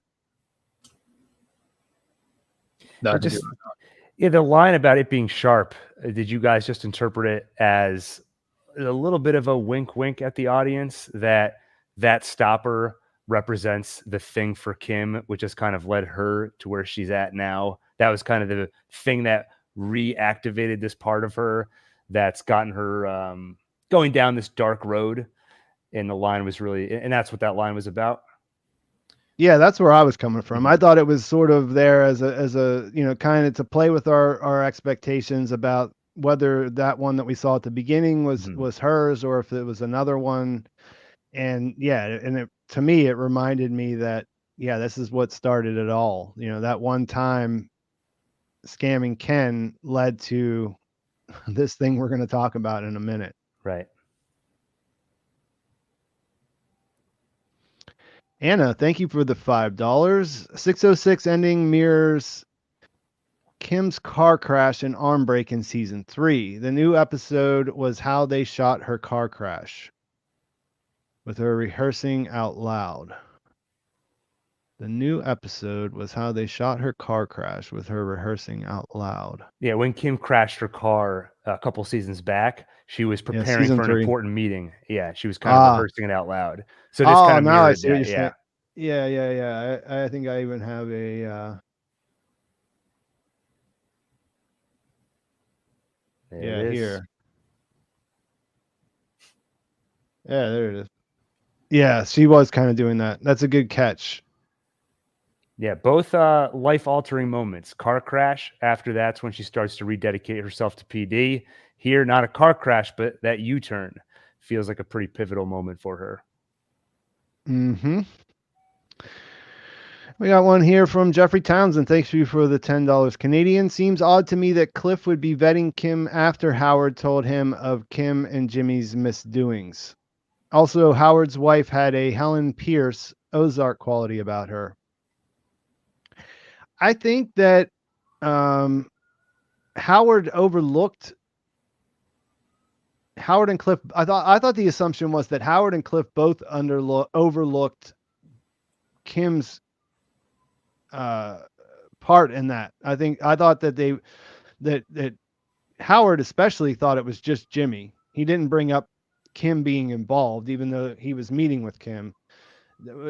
Jim, did you think that the same way? I mean, do you think that Howard, or I don't think that Kim was on Cliff's radar for what was going on with Howard. Yes. So I remember, I don't know why I remember this scene so specifically, but I remember that everything Howard says in that scene to Cliff wouldn't give away that Kim was actually involved in this. Yeah. Though I think the thing that puts Howard on to Jimmy there is Kim's involvement. So he assumes that Kim and Jimmy are working together, I think. But I don't think Cliff could get that from the conversation they had. So, Jim, I had the same assumption until just now I started thinking about it. And it's possible that Howard doesn't yet think that Kim is involved. He might just think that Jimmy knew she was having the meeting and took advantage of that fact. Because at the end of season 5, when Howard kind of blames Jimmy for Kim's big decision to quit, and she really hated him for that, taking that away from her, saying, you didn't make a choice here. You're just being manipulated by Jimmy. He might still be in that mindset and still think that she's not really thinking for herself. Mm-hmm. So he might still have an inkling that she's involved, but I'm just now considering the possibility, because it does seem that he is overlooking her because the PI is following Jimmy. It's not following Kim. So yeah, it's possible he's overlooking her involvement. Yeah, that's where I was at. I thought that he was completely in the dark about her being involved. Did you have something else, Jim? No, that makes a lot of sense, though. Okay. All right. Tim Omen, thank you for the 5 again. Much appreciated. Might have been the last one. No, here we got another one. Non Nobis Solemn, thank you for the $10. No question to push, just saying thanks. Well, I appreciate that. Thank you. Thanks for coming. And yeah, so the vet, Caldera. I saw some complaints about this. That this kind of felt like it was just sort of wedged in there, didn't really fit. Either of you guys of that belief? I mean, they had to get the chemical for their plan somewhere, right? Yeah, that's what I thought. I thought he served a purpose for the plot. Mm-hmm. It might have felt a little bit weird. I thought this was the first time where some of this stuff maybe felt a little bit pandemic. Like things felt a little bit more disconnected because of the fact that they were shooting during the pandemic and whatever. But I mean, this is the guy you would go to if you needed something like this, right? Yeah, I think if they walked into the clinic and all they had was the conversation where Caldera says, I think I'm going to hang it all up. And he points to the pets and he says, that's what it's all about. This would feel pretty shoehorned in as just a mouthpiece to make that point about, do you know why you're doing all this? And you wonder if Kim really knows why she's doing all this. If that's all that happened in this scene, I would think this feels out of place. But to your point, it's a logical step in their plan. They need to get that drug. Where else would they get it from? Besides maybe Daniel Wormald Price, if he's still illegally selling pharmaceuticals. So the scene worked for me, and I'm a fan of the Caldera character, so I was happy to see him again and give him a little bit. It seems like a lot of characters this season are getting a little bit more to do. Like Bill Oakley, he's always just jealous of Jimmy's success or laughing at him when things don't work out, and he got that little bit extra where he got to tell him that what he did was terrible. And here I feel like we got a little bit more from Caldera than we normally do. Yeah, and did you have anything on that, Jim? I was going to ask a question. Do you guys? So there's this thing at the very beginning of this scene when we first pick it up where Jimmy says, "My skin's a little itchy from that stuff you put on." Mm. Is he talking about the stuff that he had to put on his skin to look like Howard? Is he talking about the sunburn he had? No. He's talking about the application of the thing that makes his eyes dilate. Oh, they've already done it at that point? I think so. I think he put it on him topically or whatever you call it when you put it on somebody's skin. Okay. That's the way I interpreted it. Gil, what did you think? No, I interpreted it the same way. It for some reason didn't occur to me that the drug could be administered topically. So initially I was thinking, wait, so did Jimmy take some medicine, but they also not medicine, had to take this drug, but they also had to apply something to his skin, maybe to see if he's allergic to it or something. I didn't really think it through fully, but it would make a lot of sense if it's something you could apply on the skin, because it would be much easier to get it into Howard's system if that's the way they're going. Again, Huel bumps into him. It'd be tough to like slyly slip a pill into his mouth, but a little something on his arm or hand, that could do it. Blow dart gun. Yeah, exactly. Was that your only question about this, Jim? Uh-huh. Okay. So I did listen to part of the Insider podcast this morning when I was getting things ready. And Peter Gould did say that this was important for him because there was always this question about how Jimmy got a hold of this card, Ed's card, the disappear, and why Mike didn't know about it. And I thought that was interesting that he brought that up because we don't actually see how that happens. We see that he has the book. We see that he's trying to sell it. We see that it's coded.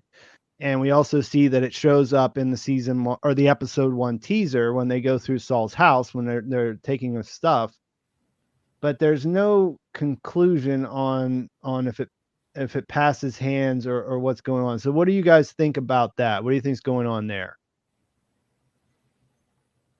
You can go first, Jim, if you want. I mean, as to how they'll get it, I assume they'll either buy it from him or he's going to end up dead somehow, and they'll find maybe the cipher or the key for this thing. Yeah, it's anybody's guess. Yeah, I agree with that. It just feels like a seed that's been planted, and you can imagine any number of ways that he can get a hold of that book. If he's looking to retire and sell off all his assets, I don't see why Jimmy couldn't be a buyer, especially if they get that Sandpiper money. I got to think that's a pretty expensive book. Yeah, I wonder about that. Was for. Oh, you think it's what the 20,000 was for? No, at first I did before. Oh, yeah, okay. Yeah, that makes sense. I think that would probably be a fair price, or you're talking about something like that. This isn't something that you're going to pick up for $50 or $100. You know what I mean? You're talking, it has earning potential built in, right? Oh yeah, it's an investment. Yeah. So I just wonder if this is the last we'll see of him, or if there's going to be a continuation of that, I guess. I mean, would you think would it make sense if it just shows up there later? I mean, would that be enough as far as Ed's card being introduced into the universe? I feel like I can see it working either way. Like, I don't necessarily need, especially this season where it feels like when we can assume what happened between steps, they've been tending to kind of skip ahead, especially with the Lalo story. So I wouldn't put it past them to Just they've given us enough information, and at some point when we see them building up their business or building up using their sandpiper money if they get it, just an offhand mention for acquiring that book. I don't know that we necessarily need to see more, but it's definitely possible. Yeah. What do you think, Jim? Anything? We'll see. Yeah, I don't think it's necessary either. Now that they've sort of half connected the dots, but I would say it's more likely than not that we'll see more of it. Mm-hmm. Yeah, that's kind of where I'm at too. After hearing that, before I was just like, well, we saw it, it showed up, and yeah, it makes sense that they get it one way or the other. But now, after hearing them mention that, I'm wondering if we'll see something else. Team Magic Infinity. You say something? I was gonna say they left a sort of a dangling thread there, right, with the fact that it's encrypted. So that's true. They can't read it. If they get it, they would have to figure out how to understand it. Thank you for the $4.99. I think the vet's line about the caffeine intake in relation to the drug will play a part for Howard. Maybe give him a bad reaction. And we did mention this earlier. I'm still not sure. Like, I think it could just be that it gets out of control. You know what I mean? That they have a scare. But yeah, it could lead to something much worse if that's what that. I mean, I think him making the point about caffeine, it just sort of seemed like we were supposed to pick up on that.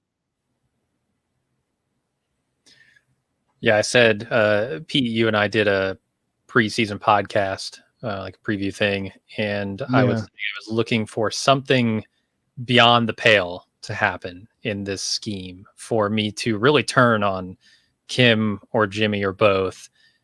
That might be it, man. If they kill Howard unintentionally, that would definitely set me off.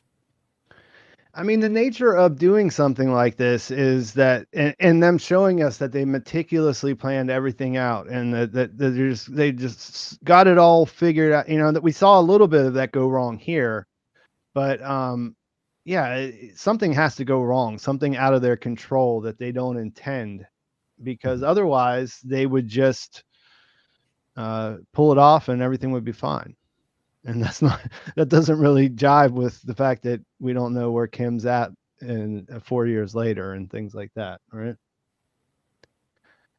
Ash K Agarwal, thank you for the $1. I appreciate it. Beyond this situation, we touched a little bit about it. We do get to see Kim in action in the pro bono arena, and she does a pretty good job of impressing Clifford Maine, who has he basically has what she's been looking for. This is what really is kind of fascinating about this episode, is that this offer pretty much would guarantee that she could do the work that she wanted to do, and not in the sandpiper money would be, not important at all. And she seems excited about it. Jimmy is excited about it. Everybody realizes what a great opportunity this is, but they don't even briefly talk about not going through with the plan that they're doing, which is just really frustrating in a way to watch. Yeah, it's funny because they've kind of played it on the fence the last few episodes. When Cliff goes for the idea, Kim says, well, I don't think he's going to be writing any checks. So we could at least tell ourselves, okay, it's not exactly that she doesn't need the sandpiper money. You could still argue that it'll be very beneficial for getting this all started. But now they just cranked it up all the way to, yes, they could walk away right now and she could have everything that she supposedly wants. But it's become very clear that destroying Howard is not about money. And this is the second time they've done that in this show, right? They mirrored that with, this is just mirroring what Jimmy went through when he got the job at Davis and Maine. Mm-hmm. He had everything he wanted, right? Right. Except for maybe that partner in crime that he wanted. Because, he could have had the life that Chuck sort of wanted for him, and that I think he might have wanted at one time, but he gave it all up in favor of scamming. It also mirrors Walter White, because he says he's doing it for the money, for his family. And of course, I think pretty early on, there was the offer from Gretchen and Elliot to help them financially, Yeah. and he turned them down. So this show, I mean, these shows love to poke and prod at what characters say and basically back them into a wall and say, you're saying you want this. All right, here it is. And now you really put to the test, is that true? Yeah, and I just really quickly want to get to this one super chat before I forget about it. Craig Otto, thank you again for $3. Have any of you ever taken a substance that dilated your pupils? And I've taken them at the eye doctor. They do that on purpose, don't they? That seems like something that happens. Yeah. I went a few weeks ago actually and had that done, and I forgot about that step in the process. So I didn't have sunglasses or anything. So I was walking back to my apartment and it was brutal. Like I couldn't open my eyes for about 15 minutes. Yeah, it's been a while. I maybe 3 or 4 years ago, I went and got a pair of glasses, and yeah, I think that I remember them doing that to me. So I won't comment on any other substances that might have done that. But hopefully Howard brought his sunglasses. Otherwise, maybe he walks out of HHM, can't see where he's going, walks right off a cliff or something like that. Yeah, and we have a couple more here. I'm trying to hold the thread on what's going on with Kim and knock these out at the same time. Subversively surreal. Thank you for the $4.99. What about the break until July? It's terrible because it's going to be a cliffhanger on Monday. Yeah, I'm not really that broken up about it. I don't know. This is a show that rewards patience anyways. So I feel like I'm not worried that it's going to be a letdown when it comes.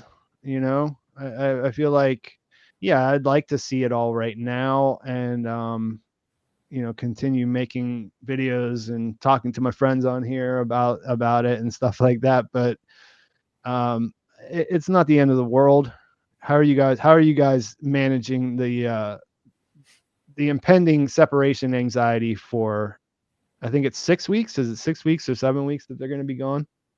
I mean, look, if you can't handle 7 weeks, wait until the end of next chunk, because that's forever. Yeah. No, I think like what you said earlier, Pete, about their cliffhangers and the way they usually do them. I've seen good cliffhangers and I've seen bad cliffhangers. And this show always does the good ones where you know what happens. And now it's how is that going to affect everybody around it? You know, how it changes the situation in a way where you can go, oh boy, and then that cascades over here, and this person's going to be mad, and it's going to affect them. Those are the good kind of cliffhangers. So I think it'll be very rewarding to see next week's episode, and the wait is not that long, so I am not sweating the cliffhanger at all. What do you think, Gil? Life has taught me over the years that the anticipation is usually the best part of the journey. I used to live a few hours from my hometown, and the place I was living, I was not happy. So every weekend I would drive about 3 hours back home. And when I got there, go to the bar, hang out with my friends, nothing special. But the 3-hour drive back was always the best part. I was so excited to go home. So this is going to be like a 7-hour drive back home. And I'm excited for Better Call Saul, and I can wait a few weeks for it. Yeah.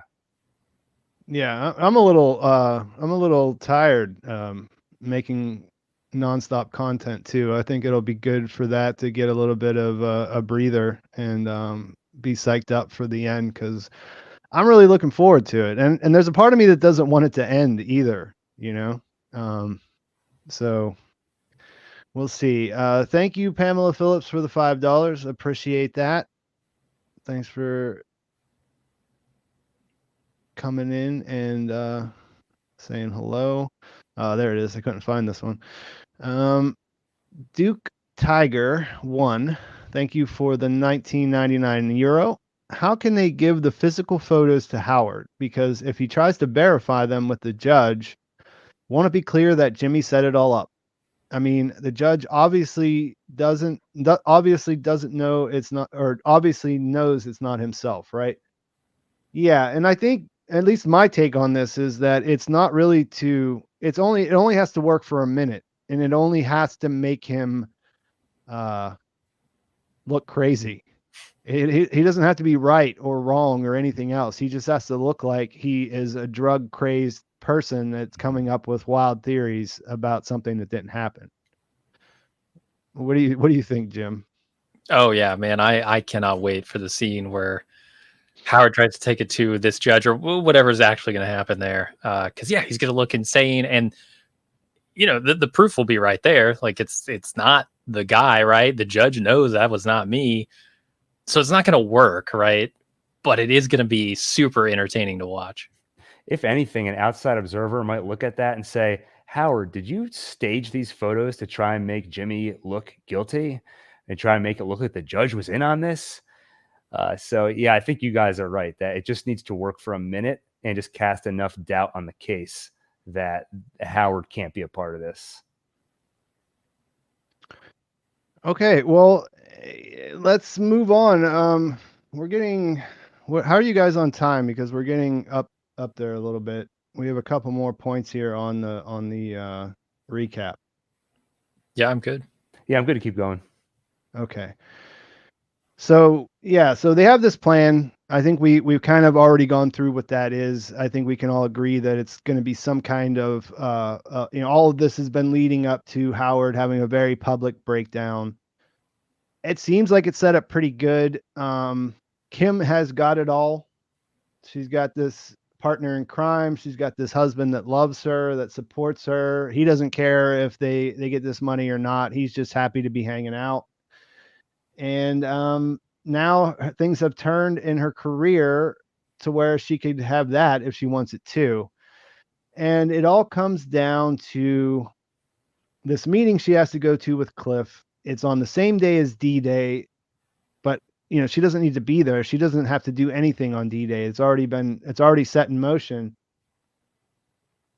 But then Jimmy learns as he goes to the liquor store that the pictures they took won't work because the judge has a broken arm, and everyone's going to know that. So when they see the photos, they're going to know they're fake. This leads to the point of no return that we talked about in the beginning. Her decision to ditch the meeting, make a U-turn, and go back to try to make sure that Howard gets his at the end. Gil, what do you got there? First, I thought the way the scene played out was pretty entertaining. It with the Lalo scene we talked about earlier, I kind of laughed a little bit when Lalo and Casper kind of stared at each other, and then Casper just turns and runs away.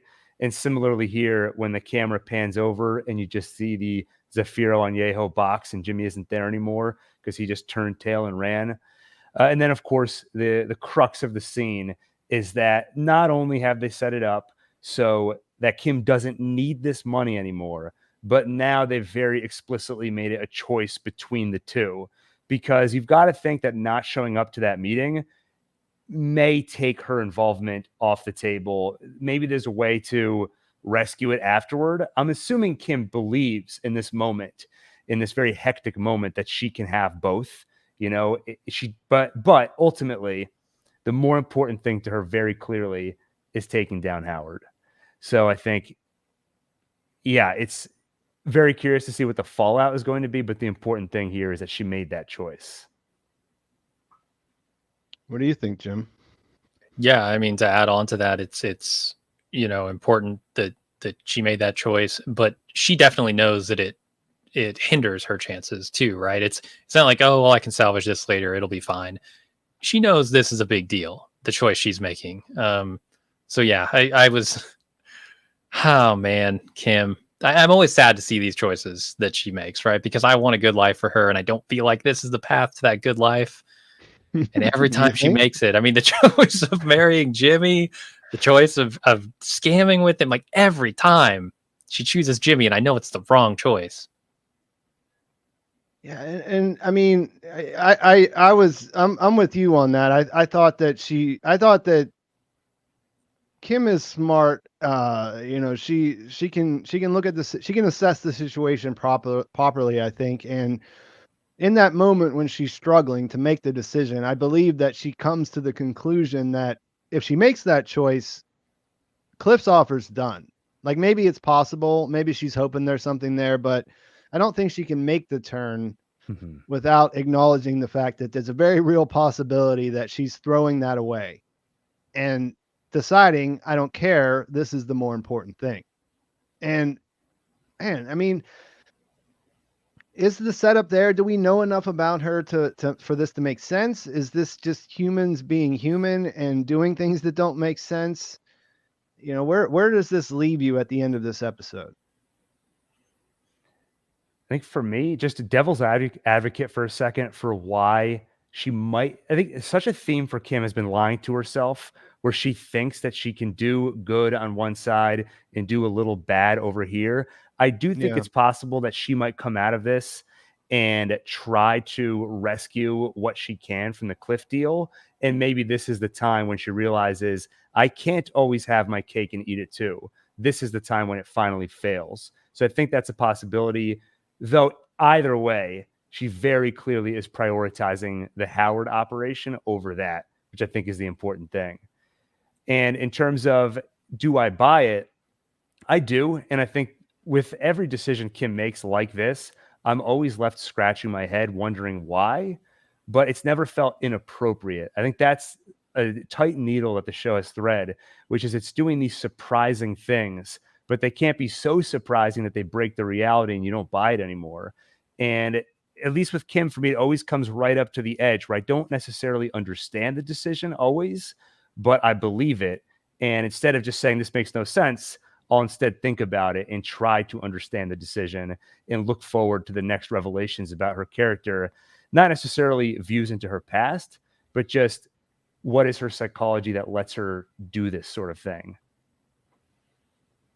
Yeah, another thing we talked about, Pete, in that preview podcast we did, because I have long felt like I was losing my grip on where Kim stands and why she's making the choices she's making. And the turning point for me on her was kind of the decision to marry Jimmy, right off the back of him betraying her and everything. And you and I talked that through in that podcast. And I think I understood where you were coming from. And I think I'm a little more moderated on that now, but sometimes I do have a hard time reading her. I think this flashback that we get at the beginning of this episode sheds a lot of light on who she is and that complex relationship that she has had with, fudging the truth through her mother, through her childhood.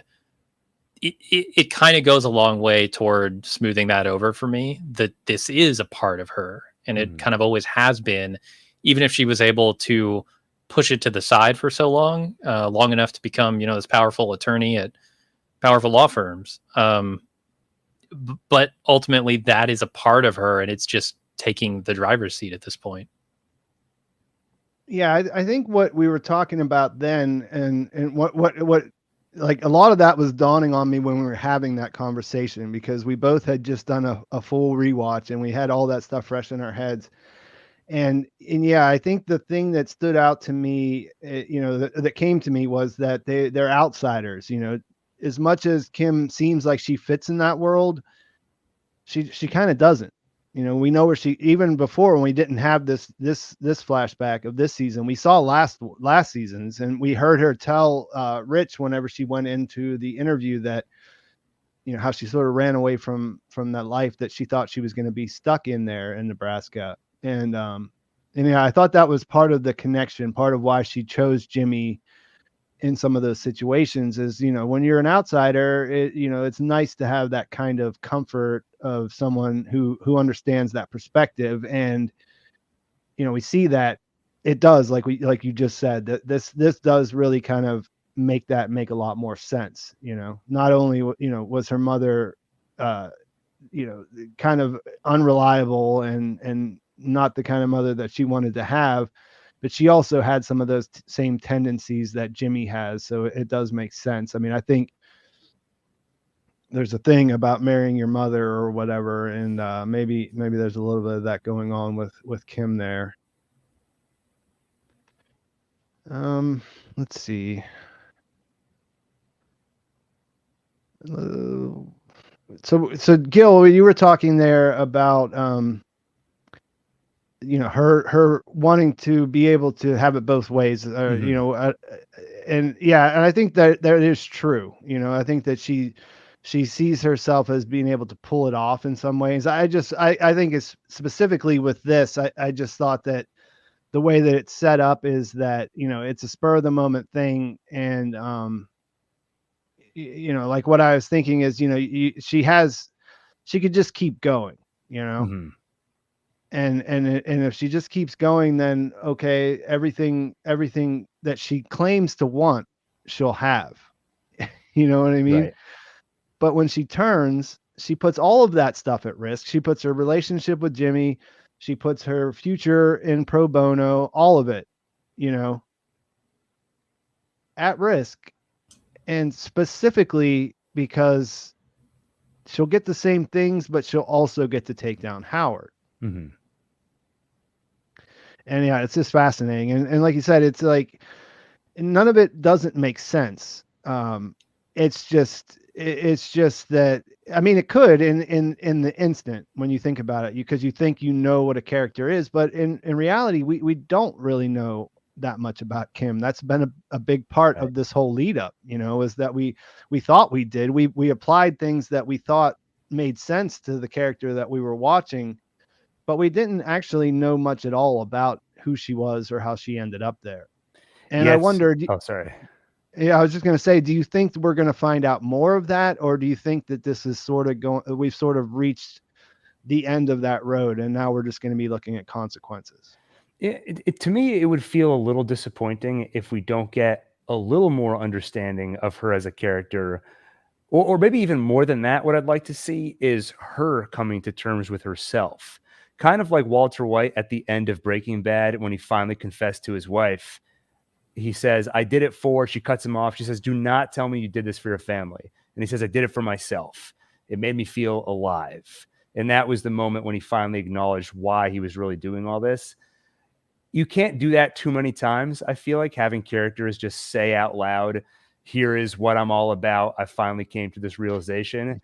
But I would like to see some kind of reconciliation or some kind of something for Kim. I don't know exactly what I'm looking for, but whether it's us understanding her more or there just being some moment of clarity, I think would be nice, because she is such a mysterious character, because we're watching and at first we think we're watching her change. She's becoming more like Jimmy. Maybe she's being inspired by him in some ways, but then we start to wonder, well, is she changing? We don't really know what's in her mind. So this might just be her getting more in touch with what was already there. And this flashback definitely puts that into the mix. So I guess I'm looking, kind of to quote Kim, she left her hometown. She was looking for more. Doesn't know exactly what that is. I'm looking for more. I don't know exactly what it will be, but I'm sure the writers won't disappoint. I think that there's a real opportunity here with why did she leave? And we know kind of why she left generally, but like, how did that all go down? I could see a real parallel between how she feels about Jimmy and how she felt about her mother back when she decided, I've had enough of this life. I'm going to go make a new one. I think there's a real opportunity to do that as a flashback at the same time that we're seeing the parallels here with Jimmy. That could be pretty satisfying. Yeah, that's interesting. I've thought about her having to flee, but I hadn't really thought about her just choosing to walk away. Not for a while anyways. I mean, there was obviously an idea that maybe she would get fed up with Jimmy and she would want to get out of the relationship. And when she doubled down and got married, that kind of made that seem a little less likely. I mean, they seem to be like genuinely in love, even if there's some scamming and different dynamics going on in between them. The idea of her repeating the pattern of running away from home and running away from Albuquerque. I mean, the situation is a little bit different when you're a teenager or you're 18 or whatever. It's pretty easy to go somewhere new and start over.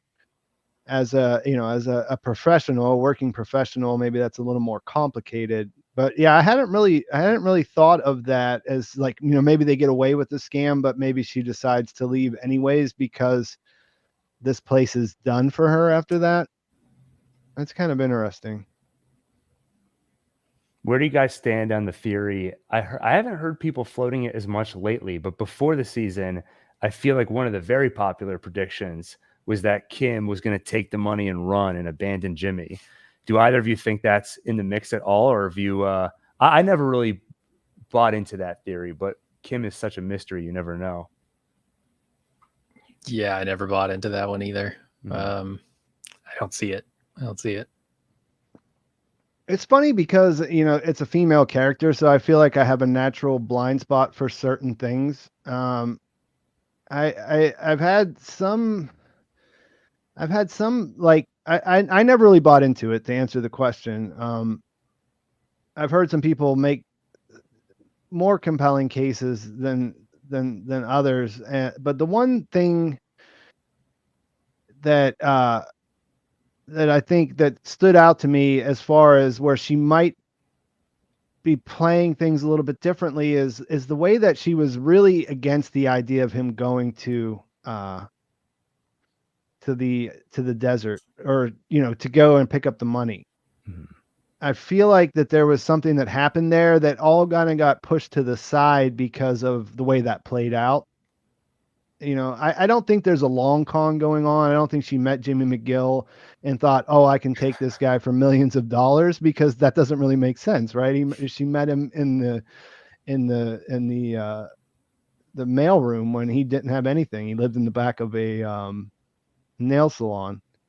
But I think that that her motivations are more complex than just that she just wants to you know, do the right thing, do this law practice for the unfortunate, and live happily ever after with Jimmy. Does that make sense? Yeah, no, it does. I agree with all that. Yeah, and I don't think there's any kind of long con going on. All right, there's one super chat that's been waiting for a really long time, so let me get to that. And EJ160E, $5. Thank you for that. Do you think Howard's PI actually is an actor who's part of Saul and Kim's plot? And the black and white photos actually are all taken by the UNM camera dude. We've touched on this a couple times already. It's not clear. There's things on both both sides that don't quite make sense. We all kind of lean to him not being an actor, but it's definitely possible. So thank you for the super chat. Where'd the other one go?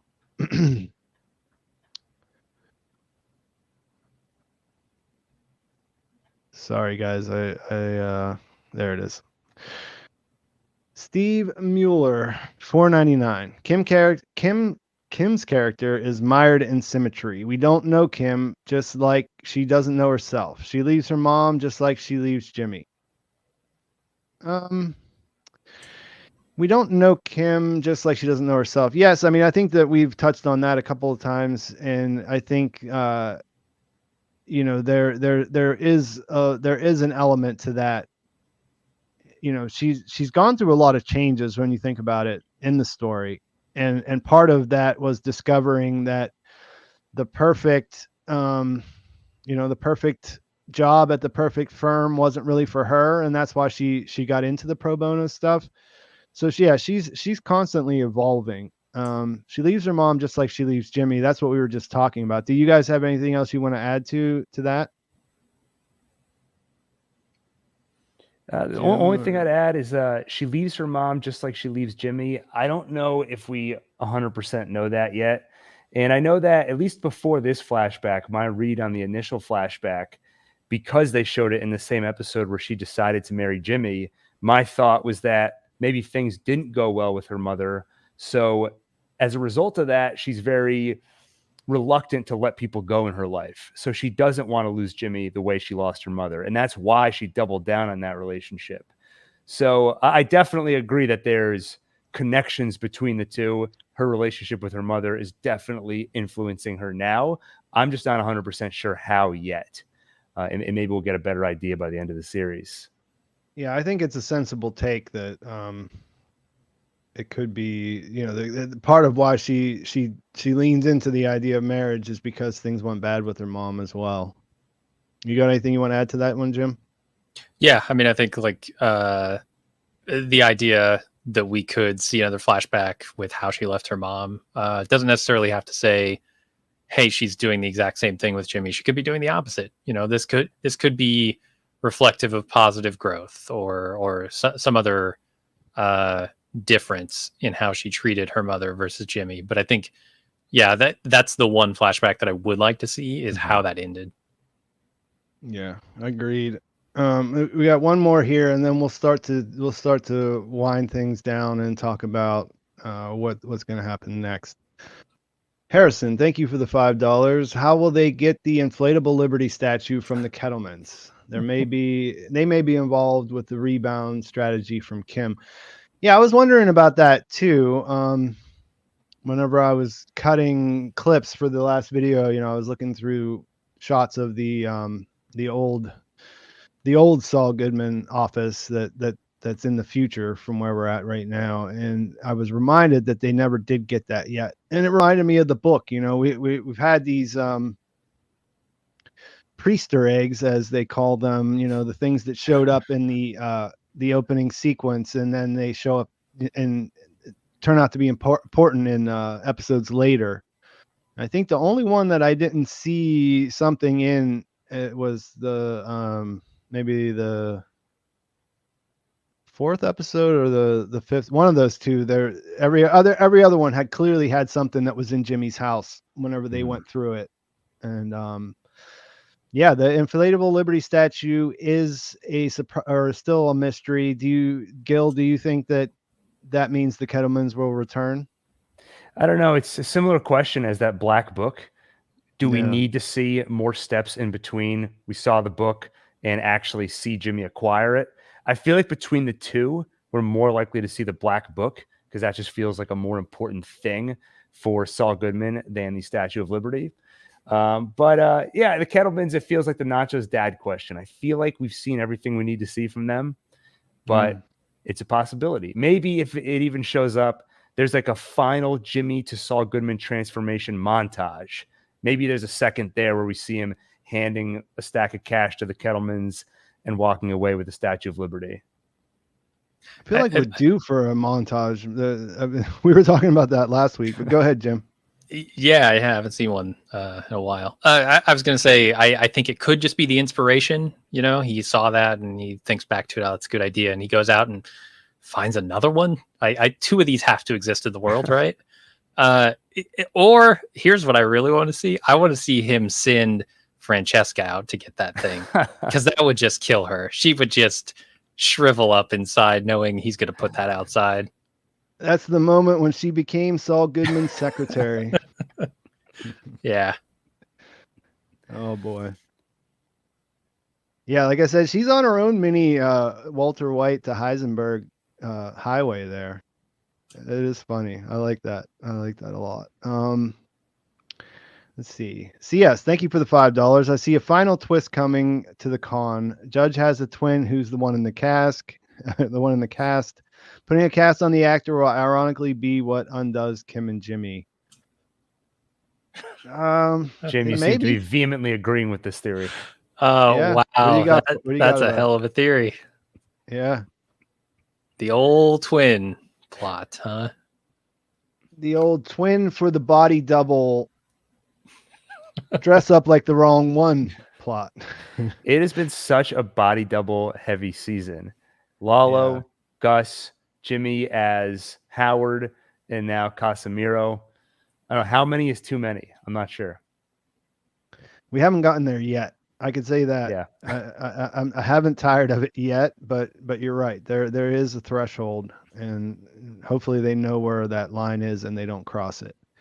EJ160E, thank you for the $2. Rather be married to Cheryl Hamlin or Skylar White? What do you think, Jim? Boy, can I pick what era of Skylar? Because she seemed pretty cool for a while there. I is a very difficult question. Do I Yeah. get the house if I marry Cheryl? Yeah, There you go. That's something to think about. I was trying to figure out how can I answer this question without having to judge either of these characters. And I figured, okay, there we go. That's my escape hatch. Yeah, I mean, the Cheryl is we don't know a lot about her, but she is icy. I mean, Mm. there's not much to warm you up to her besides that of course that's a beautiful actor who plays the role, you know what I mean? Like I guess if she's the people have types, and if you're into that type, then I could say that you would be more attracted to her. I mean, Skylar kind of gets a raw deal in a way, you know what I mean? I don't know that we could say that Howard put Cheryl through those same kinds of things, Yeah, that's a tough question. It's a good one though. I'm glad you asked it. Thank you for that. There was another one here I just saw. Craig Otto, thank you for the $2. Speaking of Casemiro, talk about John Ennis. This is an actor who's been in a lot of stuff, and it's been a long time since I've watched Mr. Show. And of course, he's aged some in that amount of time. But did you guys recognize this guy who was playing Lenny, the body double for the judge? Did you guys know him? No, I didn't. I don't think I've seen much that he's in. I have not seen Mr. Show. I know it's shameful.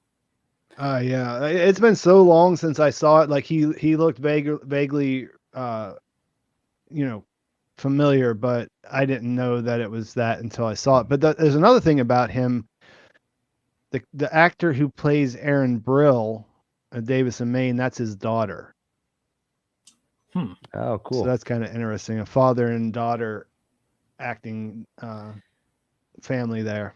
He did do a good job in the scene. He was pretty funny. Like when the girl doing his makeup was like, "You're doing a great job," and he's like, "I am, aren't I?" Yeah, that was the best line. And they said that in the Insider podcast, they said that he improvised that wasn't on the page. Oh, that's awesome. Yeah, and Jim, I would recommend Mr. Show. It's I don't know how long it's been. I remember I visited my brother maybe 8 or 10 years ago, and we watched some of it in the background, and I couldn't I knew it was hilarious the first time I watched it, but I couldn't believe how well it just still is. It really was just as funny, and I'm sure now 10 years later it still would work, especially if you're obviously a Bob Odenkirk fan. Then it's something to check David out. Cross, I love him too. So So I guess then we're getting a little long now. Let's think about how to wrap this thing up. If you guys have questions, you're saving them, now's a good time to try to shoot them off, because we won't be around too much longer. I mean, the biggest thing from this at the end was like, where does it go from here? And then one of the side questions I have kicking around in my head is, if this all falls down, if everything breaks down around this plan and it goes badly, is there a situation where there's the second half of the season where the Kim storyline is completely wrapped up? Like the present day Kim storyline. Can you imagine that? Can you imagine when you're writing the season, you have a character like Tony Dalton, and you got a person like Ray Seahorn on the roster, and then you get to the point where you have to remove them? I mean, you would want to make that last as long as you could, wouldn't you? yeah. I mean, aside from the Gene stuff, that's got to be the hammer for this entire show, right? I mean, it's Kim and Jimmy.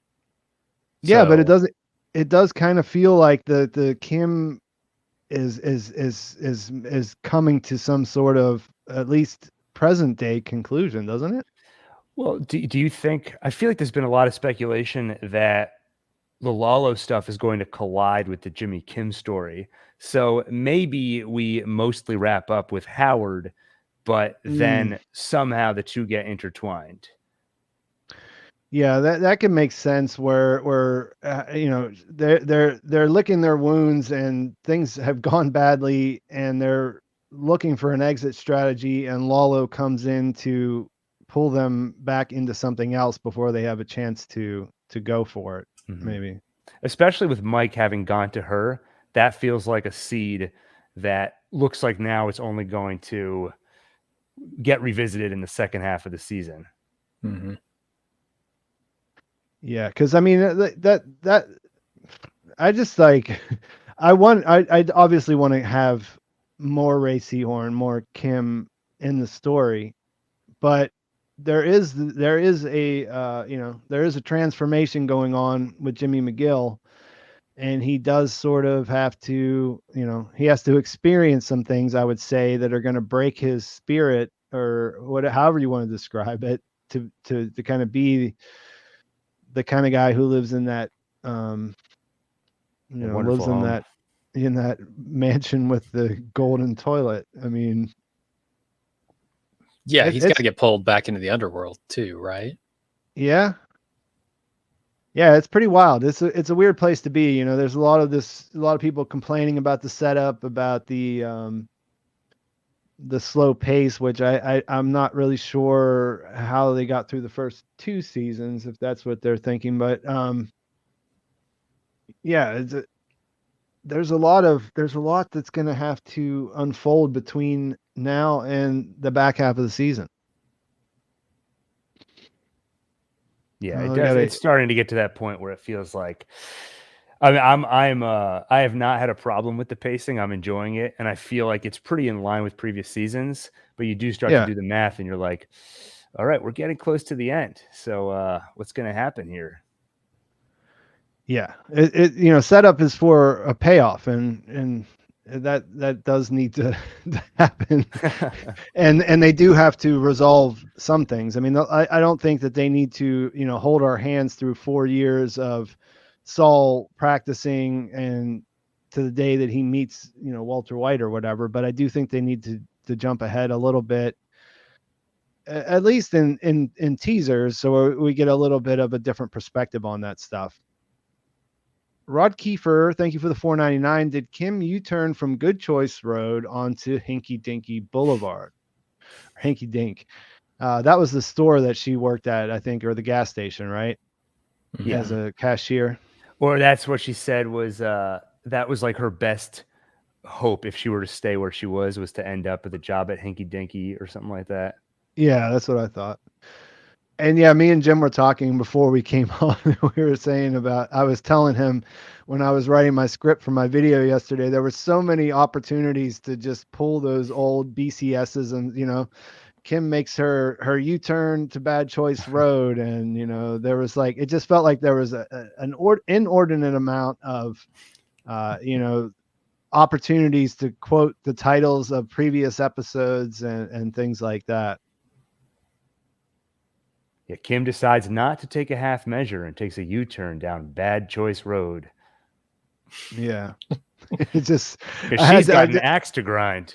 Yeah. I did it was funny because I avoided axe to grind in the beginning of it, and then when I got towards the end of the video, I was like, okay, this is an elephant in the room kind of situation here. I'm just gonna say it, because if I don't, then I'm gonna have like 50 comments about it. That how did you not point out the fact that what's going on with Kim is the title of the episode? It's one weird little thing I'm curious about going into the second half of the season. Are they going to keep up the title template of blank and blank? Because if they don't, it opens up the possibility for a theory I had, which is that in Breaking Bad, I think season 2, episode 8 was called Better Call Saul, where they introduced Saul Goodman. Are we going to have an episode of Better Call Saul named Breaking Bad? I like it. Yeah, I wondered about that at times before, and you're right. I hadn't really made the connection that the and convention would stop that. There's a wrench in that. Yeah. Speaking of that, the Better Call Saul stuff, there was a lot of speculation that maybe Jesse or Walt might show up in this episode because of the timing of the different names of episodes, the things that were happening in them. obviously that didn't happen. Do you think they're saving that for a particular moment? And if so, when? Strategically speaking, I was talking to Kiwi the other day and before the episode came out, and that's where I was saying that I thought a Kim thing was coming because we're getting to the end of her story, and I thought we'd see another one of those. And then I thought that there's going to be, I think that they're going to do Walt and Jesse probably next week because of the fact that that'll create a lot of buzz for the downtime. You know what I mean? Mm-hmm. People hear, oh, Walt and Jesse came back. That gives them a chance to rewatch watch the first 6 or 7 episodes and get ready for the big closeout because, people are going to talk about that, I think.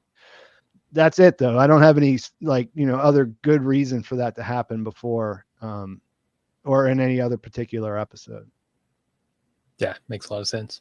And the one thing I'd add is that I see a lot of people predicting when they'll show up by looking at the cast list on IMDb, but I can tell you that list is not trustworthy because last night's episode I was watching on Amazon and I just moved my mouse and it pops up with a cast list. And I figured that's got to be trustworthy. It's right in the Amazon video viewer. And it told me that we were seeing Kai when we were clearly seeing Casper. Once people pointed that out to me, I was like, I don't think it looks like Kai, but it says Kai right there. So I think Amazon just pulls it from IMDb. Yeah, 2 things on what you just said there. One is that Walt and Jesse were credited on IMDb in episode 1, I believe. And the other thing is I thought I got spoiled on this upcoming episode because someone wrote that the actor who played Kai prophesized that, or he posted on Instagram that he was going to die in this episode, and then he didn't even show up. So yeah, you can't really. I was like really kind of pissed that because you probably understand this, Gil, that anytime anything gets spoiled, someone just runs to the comment section for some reason and starts posting it. Then when I'm scrolling through there, I just inevitably will see it. Like there's no way to. I mean, I kind of got over that a while ago. That it's just that's part of the job is that stuff gets ruined for you. But yeah, that was kind of a funny twist when it turned out to be Casper. I was like, oh, well, I guess the actor who played. I didn't look into it. I don't know if he actually said that, but someone definitely made a post and said that Kai, the actor who played Kai, had said that Kai's death was coming up or something like that. We got a couple of more super chats and then we'll start to wind down, guys. So I'm not gonna go forever here. If you have a super chat question, now is the time because I think we'll try to get out of here in like the next 10 minutes. Is that all right with you guys? Gil? Yeah. All right. Sue's Bart, or Sue's Bart, depending on how you read it. $9.99. Thank you. Will Kim's dad appear or his influence be explained? She and Jimmy watched Ice Station Zebra and she said, my dad loves this, or this is my dad's favorite. Speaking of the dad in present tense. That's a good question. I vaguely remembered her saying that about Ice Station Zebra, but I never had a good explanation about what's going on with her father. Do you guys have a theory for that? She'd have to be real young, right? If that were the case. Yeah, I mean, we're seeing her. At the point of the flashback, she seems to not have a father in her life. Yeah, even that first one, right? So yeah, and I don't know. I think that's age 15. I think is what that was. So yeah, he would had to left her life, when she was 12 or something like that. Do we know that the father wasn't around, or I guess if the mother didn't show up for hours and she was waiting outside her school, yeah, a good bet would be that their father's not around at that point.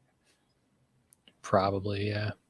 Yeah, I don't think it's confirmed in any way, but that was the impression I got from that one. It was just her, and then she, when she tells Acker the story about being woke up in the middle of the night and having to leave, that's right. It sounded like it was, her mother was taking care of her by herself. I guess to answer this question, I don't necessarily need to see more about her dad at this point. My son, it would seem that she remembers him fondly if she's revisiting this movie so many years later. And if he left at a really young age and all she has is positive memories of all she has is positive memories with him. And the little we know is that maybe that's where her love of movies came from. And it's just a small explanation of her personality. I would kind of be okay if that's all we know. I do want to know more about Kim, whether it's her relationship with her father or something else, whatever they have to offer. I'm curious to say. Anything to add there, Jim? No, I'm good. All right. And there's 2 more here. Craig Otto, $2. One more today. Please follow Gilligan's projects. Yeah, I don't know if before he came back for season 6, I remember hearing him say that he had a new story that he was writing, that he was developing, that he hadn't told anybody about it yet or even pitched it, but he had been working on it. I'll definitely watch anything that he makes. Peter Gould as well, and Thomas Schnauz, and all of those guys. I don't think that'll be a problem. I'll definitely be looking into it, and I think it'll probably be worth covering. Blue BKE 199. Thank you. Possible axe was gifted to the cousins from Lalo. That would have been a little over the top if he would have been swinging the silver axe that they had in Breaking Bad. That might have been a little too much of a heavy-handed, ham-handed maybe object to introduce into the universe. All right. Let's see. I think that we could probably at 10:30. That sounds like a pretty good time. I want to thank you guys for coming on with me today. Had a pretty good attendance. That's always fun to see. I'll give you a chance so you can both plug your regular shows, your regular gigs. Gil, you can go ahead first. Sure. If you like to watch stuff about Better Call Saul, about movies, and about other TV shows, you can go to my YouTube channel, OneTake. If you prefer to listen to stuff, you can look up the podcast Saulcast, which I do with a couple of my brothers, and we break down every episode every week. So, and Pete, thank you for having me on. And Jim, it was awesome doing this with you again. Yeah, it is. And it's a good podcast, by the way. I like Thank it. you. So I also have a podcast, Better Cast Saul, that I do with my wife every Wednesday after the episode comes out. Take a couple days to break it down and then get on the mics and record. So yeah, you can check that out by searching for Better Cast Saul on any podcast portal, any podcast app, or go to baldmove.com. Yeah, and I bring you guys on because I enjoy that stuff, and I definitely recommend it to everyone. I think that I'm not really sure. We're definitely going to be having a big one next week. There's a possibility that we're going to keep this going through, maybe not weekly during the downtime, but if there's a reason, maybe we'll do some speculation or something in the time between, and then we'll definitely be back on the second half of the season. Tuesday seems to work a little better. It's kind of a rush to get to it, but it kind of fits better for the rest of the week, and we've been able to do that. So we'll be trying to do this every Tuesday at 9 p.m. and hope to see you all back again. Thanks to everyone who gave us super chats. That helps out a lot, and we'll see you next week. Thanks.